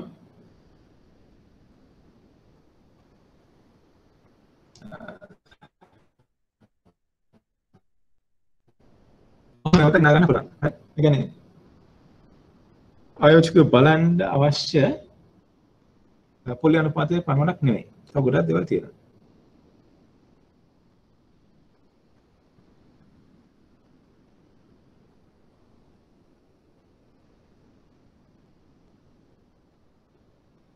මෙලෙස වෙනත් මුදල් වර්ගයට සාපේක්ෂව අඩු පොලි අනුපාතය ඇති රටෙහි මුදල් වටිනාකම අඩු වීම නිසා එම රටේ අපනයන ජාත්‍යන්තර වෙළඳ පොලේ තරඟකාරීත්වය අතින් ඉහළ යනු ඇත. හරි? දැන් ලංකාවෙන් විදේශික ආයෝජකයෝ පිටරටට සල්ලි ගෙනියනවා නම් සාමාන්‍යයෙන් වෙන්නේ මේ ලංකාවේ රුපියලේ වටිනාකම අඩු වෙනවා. හරි? ලංකාවේ රුපියලේ වටිනාකම අඩු වුණාන් පස්සේ ඒ කියන්නේ ඩොලර් එක උඩට ගියාන් පස්සේ ඒක හොඳයි අපනයන කරන අයට අපනයන කරවන්ට හොඳයි ආනයන කරන අයට පාඩුයි. මේ අපනයන කරුවන්ට හිත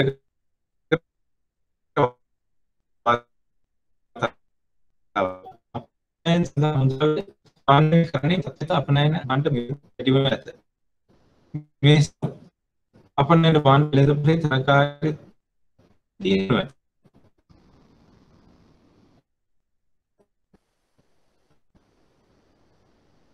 මුදලේ පහළ යාම තුළ ආනයන මිල වැඩි වෙන්න පුළුවන්. හරි? ඒ කියන්නේ අපි කියමු ඩොලර් එක රුපියල් 100යි.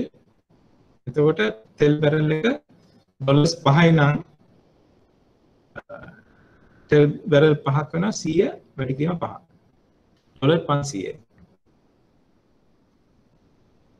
හැබැයි තෙල් බැරල් එකක් ඒස් 5ම තියාගෙන අපි කියමු වැඩි වෙන රුපියල් 200 දක්වා.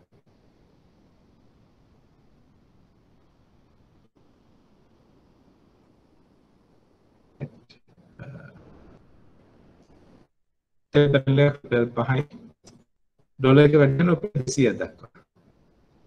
එතකොට රුපියල් 1000ක මුදලක් කරන්න. හරි? ඉතින් මුදලේ වටිනාකම් පහළ යාම තුළ ආනයනයේ මිල වැඩි මුදලේ වටිනාකම අඩු වෙනකොට අපි ආනයන කරන භාණ්ඩ වල මිල වැඩි වෙනවා. මෙලෙස අත්‍යවශ්‍ය ආනයන භාණ්ඩ බෙහෙත් වල මිල වැඩි වීම නිසා පාඩු කියන්නේ අපහසුතාවයට පත් වෙන ඇත. ඒ නිසා මේක මොන වෙයි තත්ත්වයක්. හරි? ජංගම කිරුම් කෙරෙහි ඇති බලපෑම. දැන් එක රටක පොලි අනුපාත අඩු කරාට පස්සේ ඒ රටේ මුදල් දුර්වල වෙනවානේ. හරි දුර්වල වුණාට පස්සේ ඒගොල්ලන්ට විදේශ වලින් ගෙන්නන මුදල් ගෙන්නන බාණ්ඩ සහ සේවා තරමක් දුරට ගණන් යනවා.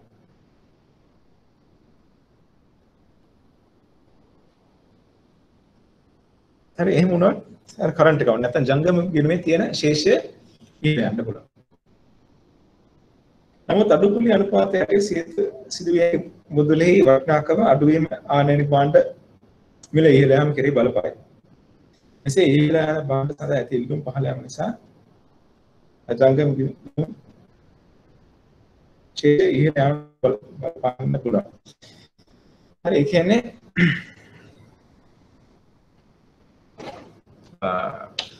අර කලින් කියපු පරිදි මුදල වටිනාකම අඩු වුණොත්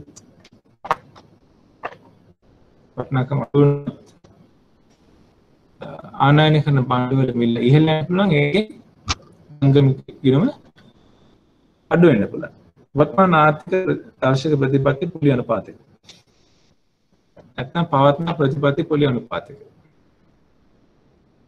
හරි මහා බැංකු ප්‍රතිමිලදී ගැනීම අනුපාතය.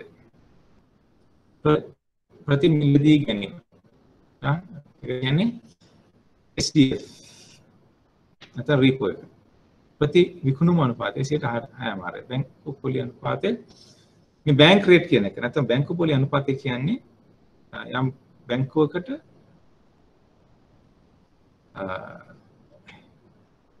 අපි කියමු ඒගොල්ලන් අතිරික්ත මුදල් තියෙනවා නම් ඒගොල්ලන්ට ගිහලා දාන්න පුළුවන් SDF අපි කලින් සාකච්ඡා කරා. හැබැයි ඒගොල්ලන්ට මුදල් අගහිගයක් තියෙනවා නම් ඒගොල්ල මිලදී ගත්ත භාණ්ඩාගාර බිල්පත් බැඳුම් කර තියලා මුදල් ගන්න පුළුවන්. මම ගිය සතියේ කරේ ඒකනේ.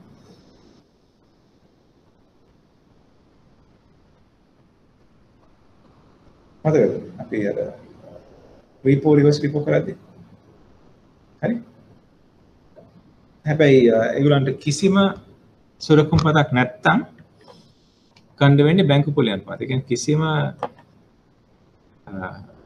security එකක් collateral එකක් නැතුව ගන්න පුළුවන් facility තමයි bank rate. නැත්නම් බැංකු අනුපාතය කියන එක.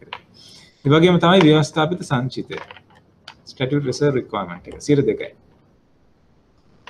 ප්‍රතිපත්ති පොලි අනුපාතකය ප්‍රතිමිලදී ගැනුම් අනුපාතකය. නිත්‍ය පහසුකම් යටතේ මහා බැංකුව වාණිජ්‍ය බැංකුව අතර කෙරේ. ප්‍රතිමිලදී ගැනුම් වලදී අදාළ වන දෛනික පොලි අනුපාතය.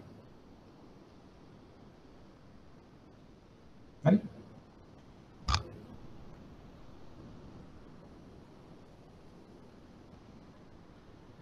ඒ කියන්නේ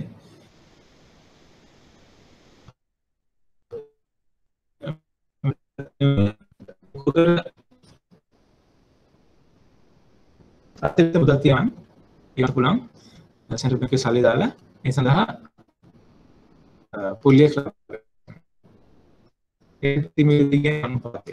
විකුණන අනුපාතය කියන්නේ බැංකුවක් වාණිජ්‍ය බැංකුවක ප්‍රතිවිකුණන කරන දින වලදී අදාළ දෛනික පොලි අනුපාතය. බැංකු පොලි අනුපාතකය වාණිජ්‍ය බැංකුව తాවකාලික ද්‍රව්‍යශීලතා අරමුණු ඉටු කර ගැනීම මහා බැංකුවේ අතර ප්‍රදාන කිරීමේදී ඒ සඳහා පනවන පොලි අනුපාතය.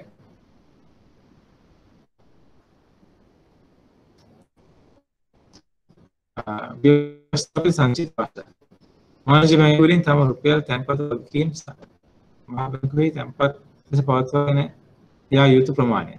හරි අපි කලින් සාකච්ඡා කරේ ඒක රිසර්ව් එක සාධාරණ.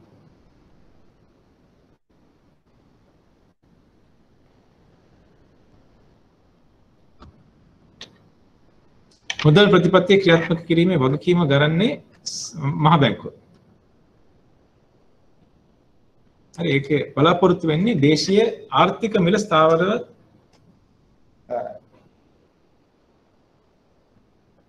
පවත්වා ගන්න. දේශීය ආර්ථිකය සමිල ගණන් ස්ථාවරත්වයෙන් පවත්වා ගන්න තමයි ඒක බලාපොරොත්තු වෙන්නේ.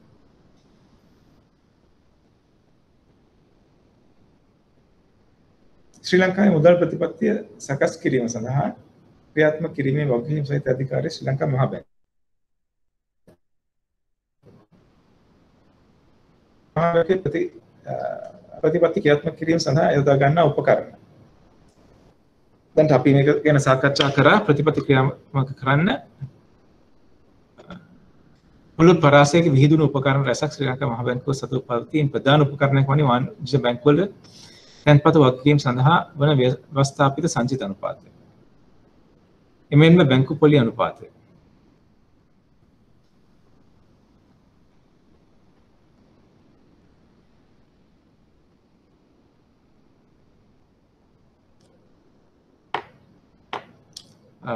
විවිධ වෙළඳපොළ කටයුතු ප්‍රතිමිනුල්‍ය හිඟකම් වැය මත වන ප්‍රමාණාත්මක සීමා කිරීම පොලි මත වන සීමාවන් සහ ශිෂ්ට ප්‍රයෝග පවතින ආර්ථික තත්ත්වයන් සහ මූල්‍ය වෙළඳපොළේ පවතින තත්ත්වයන් සැලකිල්ලගෙන විශේෂිත අවස්ථාවන් ගැලපෙන ලෙස සුදුසු උපකරණ තෝරාගෙන මහ බැංකුවට නිදහස් ඇත.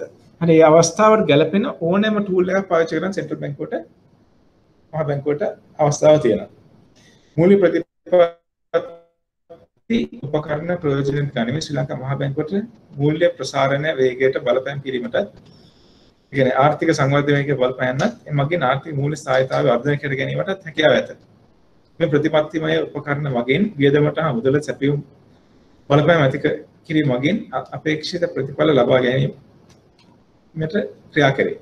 වර්තමානයේ ශ්‍රී ලංකා මහ බැංකුව මගින් ප්‍රයෝජන ගන්නා ප්‍රධාන ආර්ථික උපකරණයක් වන්නේ විවිධ වෙළඳ කටයුතු සහ ව්‍යවස්ථාපිත සංචිත වන අතර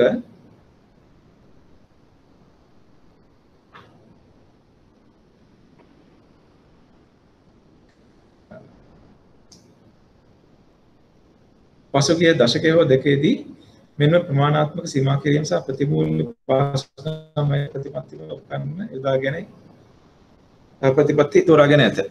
හරි ඒකට සෙන්ට්‍රල් මහ බැංකුවට පුළුවන් මේ ඕනෑම දෙකකින් ප්‍රයෝජනයක් ගන්න. වෙළඳපොළ කටයුතු යන කුමක්ද? විවෘත වෙළඳපොළ කටයුතු යනු වෙළඳපොළ ද්‍රව්‍යශීලීතාවය පාලනය කිරීම සඳහා ශ්‍රී ලංකා මහ බැංකුව මගින් පිළිගත හැකි සුරකුම්පත් යොදා ගැනීම කරනු ලබන වෙළඳපොළ පදනම් කරගත් මූල්‍යමය ක්‍රියාකාරීත්වම් වේ. හරි. එතකොට වෙළඳපොලේ තත්ත්වය ස්ථාවර පවත්වා ගැනීම තමයි මේකේ බලාපොරොත්තු වෙන්නේ. බැංකුවේ මූල්‍යමය සැලසුම් වලට අනුකූලව ද්‍රව්‍යශීලතාවය අඩු හෝ වැඩි කිරීම සඳහා ශ්‍රී ලංකා මහ බැංකුව මගින් ගනු ලබන ක්‍රියාමාර්ග විවෘත වෙළඳපොළ කටයුතු ඇතුළත් වේ. මෙම අවස්ථාව සඳහා වර්ග දෙක සුළුම්කුම්පත් භාවිත කිරීමට හැකියාව ඇත. රජය හෝ රජය මගින් අප ආවරණය සැපයීම සුරකුම් මහ බැංකුවට අයත් සුරකුම්. ඉතින් මේ ඕනෑම දෙයක් පාවිච්චි කරලා පුළුවන් මහ බැංකුවට ප්‍රයෝජනයට ගන්න.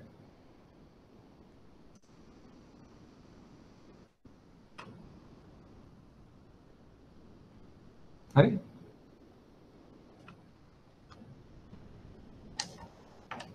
මූල්‍ය ප්‍රතිපත්ති උපකරණ හා ඒවා ක්‍රියාවේ යෙදවීම. මූල්‍යමය ප්‍රතිපත්ති ක්‍රියාත්මක කිරීමෙහිලා පුළුල් පරාසයකින් යුතු උපකරණ මහ බැංකුව සතු පවතී.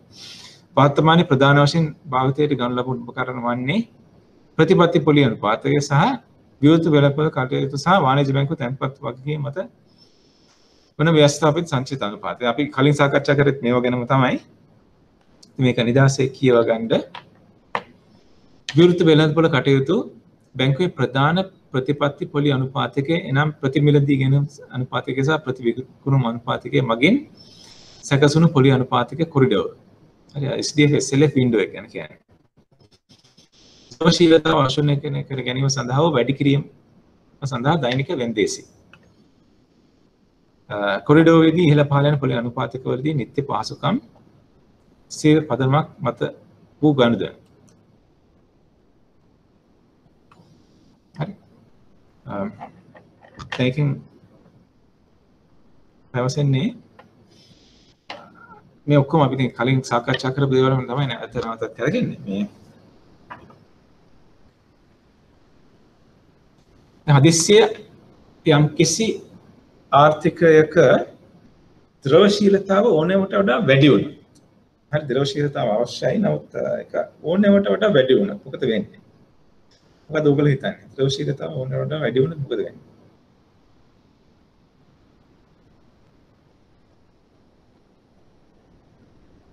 මොකද අදහස්? හොඳයි නරකයි.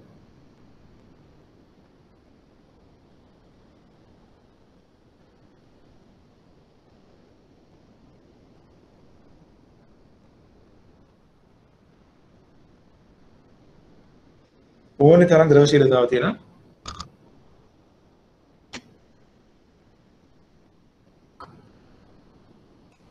ඒක ඉතාමත් වැඩි ගයක් ගන්න එක හොඳද නරකද? අවශ්‍ය ප්‍රමාණයට වඩා වැඩි ද්‍රවශීලතාව තියෙද්දි මොකද වෙන්නේ?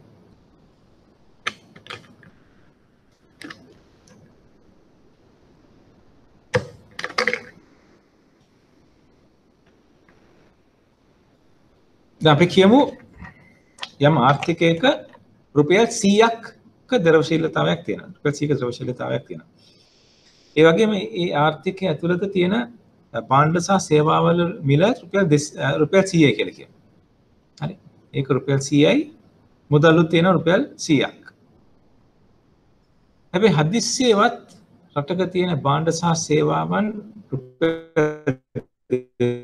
100 මුදල් රුපියල් 100 වෙලා කියන්නේ ඒකේ වටිනාකම වෙනස් වෙලා නැහැ. ඒක එහෙම තියෙනවා.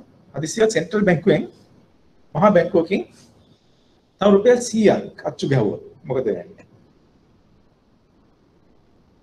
කලින් 100ක් තියෙන දැන් රුපියල් 100ක් තියෙන සම්පූර්ණ රුපියල් 200ක් තියෙනවා. මේ රුපියල් 200 තිබ්බට ඒ ආර්ථිකයේ තියෙන භාණ්ඩ හා සේවාවල වටිනාකම රුපියල් 100යි.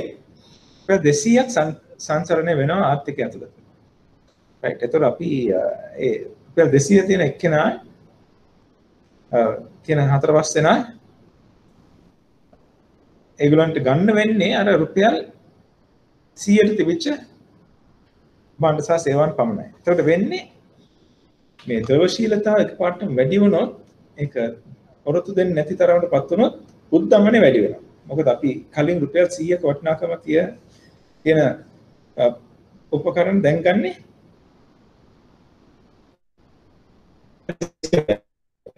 දෙගුණයක් උද්දමනය එක වැඩිලා තියෙනවා. ඒකට ද්‍රවශීලතාව උන්ට වඩා වැඩි වුණොත් උද්දමනය ඇති වෙන්න පුළුවන්.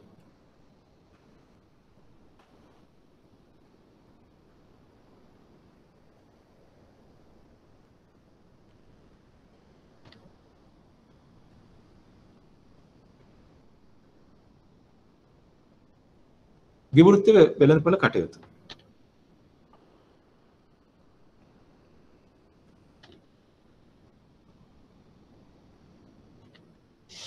බැංකුවේ ප්‍රධාන ප්‍රතිපත්ති කොලි අනුපාතයක එනම් ප්‍රතිමිලදී ගෙනුම් අනුපාතය විකුණුම් අනුපාතය මගින් සැකසුණු කොලි අනුපාතය කොරිඩෝර් ද්‍රවශීලතාව අවශෝධනය කර ගැනීම සඳහා වැඩි කිරීම සඳහා දෛනික වෙන්දේසි. දැන් ද්‍රවශීලතාව ඔවුන්ට වඩා වැඩි වුණොත් අපි දන්නවා ඒක උද්දමන වේගය වැඩි කරන්න බලපාන්න පුළුවන්. දැන් එහෙම අවස්ථාවකදී සෙන්ට්‍රල් බැංකුවකට මහා බැංකුවට හිතුනොත් උද්දමන වේගය වැඩි ඒකට හේතුව ද්‍රවශීලතාව වැඩි කියලා ඒගොල්ලෝ මෙන්න මේ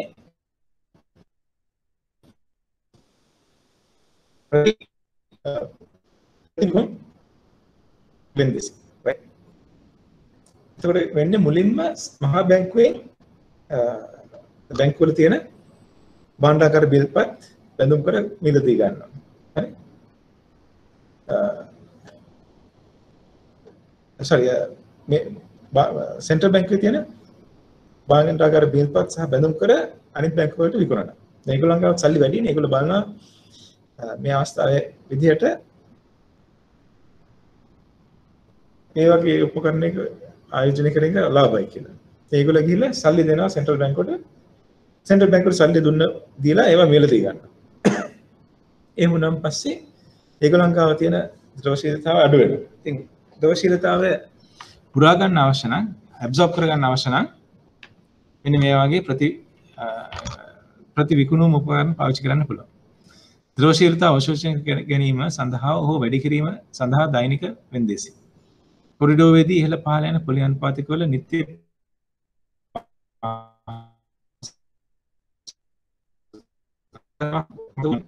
සංචිත මුදල් ඉලක්ක ළඟා කර ගැනීමේ ප්‍රධාන උපකරණ නම් එක්ෂන්. ඉතින් මේ වචනේ මතක තියාගන්න එක්ෂන් කියන ඕවර්නයිට් මාකට් එක. හරි. මුදල් වෙළඳපොලේ ඉහළ පහළ යන ශ්‍රී ලංකා මහා බැංකුවේ ප්‍රතිමිලදී ගැනුම් ප්‍රතිවිකුණුම් අනුපාතකයන්. නිත්‍ය ණය පහසුකම් අනුපාතය සහ නිත්‍ය තැන්පත් පහසුකම් අනුපාතය SDF SLF. හරි මේ නම් දෙක මතක තියාගන්න. මහා බැංකුව සිය මුදල් ප්‍රතිපත්තිය පිළිබඳව සංඥා නිකුත් කරන යාන්ත්‍රණය. මෙම අනුපාතකයන් විධිමත් පදනමක් මත එනම් සාමාන්‍ය මාසයකට වරක් විමර්ශනය ලක් කරන අතර ආශිතාවයන් අවශ්‍ය වන්නේ නම් ඒවා නැවතත් සංශෝධනය කරයි.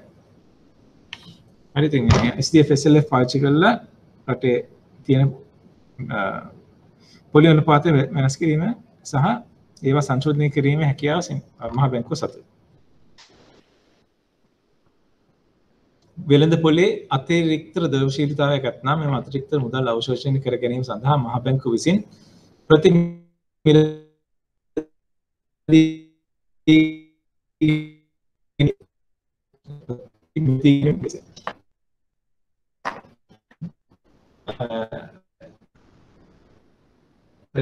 reverse repo auction repo auction එමෙන්ම වෙළඳ පොලේ ද්‍රව්‍යශීලතාව අඩු නම් වෙළඳ පොල මුදා හැරීම සඳහා මහා බැංකුව විසින් ප්‍රති විකුණුම් වෙන්දේසිය පවත්වාගෙන ලැබේ රිවර්ස් රිපෝ ඔක්ෂන්. එසේ කිරීම තුළින් ස්ථාවර පොලි අනුපාතයක් එනම් සංචිත මුදල් ඉලක්ක සහ සම්පාත වන ප්‍රශස්ත අගම මට්ටමක ස්ථාවර පොලි අනුපාතය පවත්වා ගැනීම. මෙම වෙන්දේසි බහු ලන්සු හා බහු මිල ක්‍රමයක් මත පවත්වයි. වෙන්දේසිය සහභාගී වන්නන්ට එකිනෙකාට වෙන්දේසියේදී ලන්සු තුන බැගින් තැබිය හැකි අතර සාර්ථක ලන්සු තබන්නන්ට අදාළ ලන්සුවේ සඳහන් වූ අනුපාතකයන් ඔවුන්ගේ ඉල්ලීම ලැබෙන ඇත. දෛනික වෙන්දේසියේදී සිය ද්‍රවශීලතාව සපුරාගත නොහැකි වූ ආයතන සඳහා නිත්‍ය පාසුම් සපයා දෙනු ලැබේ. තමන්ගේ දෛනික කටයුතු සඳහා දෛනික වෙන්දේසියකුත් තියෙනවා. දිනපතා වෙන්දේසියට පසුවත් යම්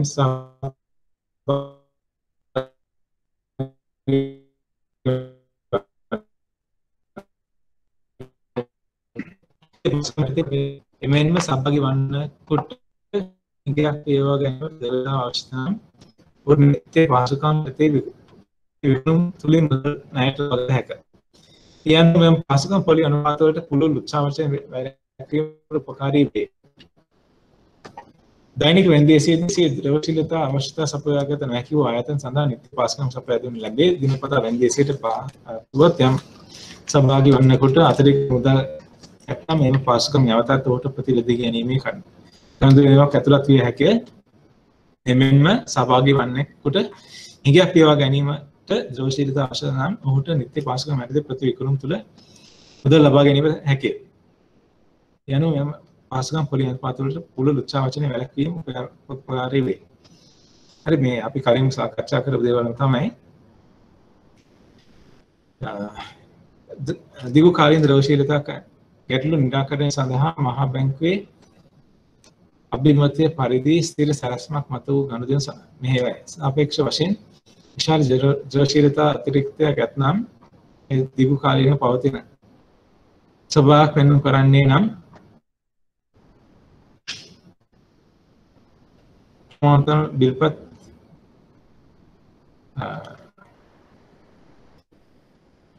මහා බැංකුවේ දරන බාන්දාගර බිල්පත් සීල පදනමක් මත විකිරීම මගින් අතිරික්ත ද්‍රවශීලතාව අවශ්‍ය වන කර ගැනීමට කටයුතු කරන ප්‍රමාණතරම් භාණ්ඩාගාර බිල්පත් නොමැති නම් මහා බැංකුව මේ සඳහා තමන්ගේම සුරක්කුම්පත් නිකුත් කරයි. ඒකට මහා බැංකුව බලනවා දැන් වෙළඳ පොලේ තියෙන මුදල් සංසරණය වැඩිද අඩුද කියලා.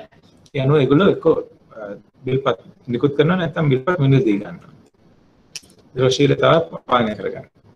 බැංකු අනුපාතය කියන්නේ තවත් ප්‍රතිපත්ති පුලි අනුපාතයක් ඇත. ඒ මහා බැංකුව අවසාන ණය දෙන්න අවශ්‍ය වාණිජ්‍ය බැංකුවකට ණය දෙන අනුපාතය. ඒ බැංකු අනුපාතය කිසිම යම් බැංකුවකට කිසිම බාහිර බිල්ලක් නැත්නම් මුකුත්ම නැත්නම් ඒගොල්ලෝ අසරණ නම් ගන්න පුළුවන් අන්තිම අවස්ථාව තමයි බැංකු අනුපාත ට්‍රේඩ් කියන එක. ඒක SLF කරවල 3% වැඩියෙන් තමයි තියෙන්නේ.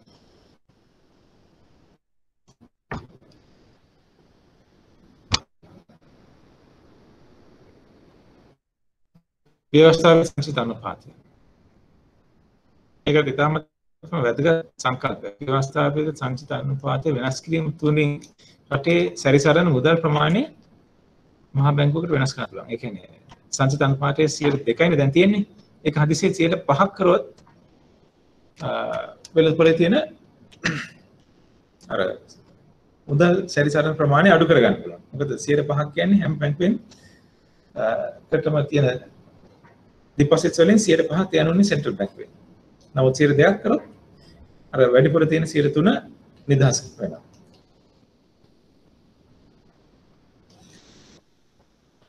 ශ්‍රී ලංකා මහා බැංකුවේ මුදල් තැන්පත් ලෙස පවත්වාගෙන යා යුතු ප්‍රමාණය අතීතයේ මුදල් සැපයුම් කෙරෙහි බලපෑම් කිරීමට ඉතා පුළුල් ලෙස යොදා ගන්නා ලදී. කෙසේ වෙතත් විවිධ වෙළඳපොළ ප්‍රතිපත්ති කෙරෙහි යොමු වීමට වැඩිවීමත් සමග ව්‍යවස්ථාපිත සංචිත අවශ්‍යතා කෙරෙහි යොමු වීම ක්‍රමානුකූල අඩු වී ඇති අතර එම නිසා ව්‍යවස්ථාපිත සංචිත අවශ්‍යතා වාණිජ්‍ය බැංකු මත ඇති කරන අනිවාර්ය පිරිවැද අඩු කරයි.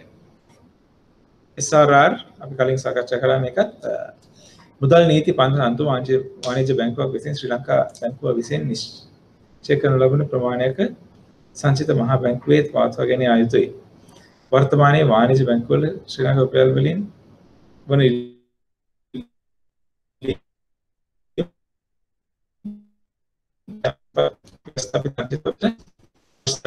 හරි කියන්නේ රුපියල් වලින් කරන සෑම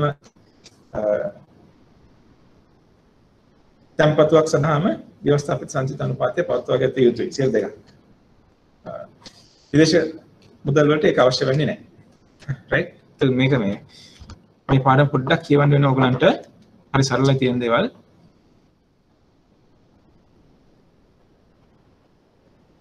හරි. ඉතින් අපි අදට මෙතනින් සමු ගන්නවා. නැවතත් ලබන සතියේ. බොහොම ස්තුතියි.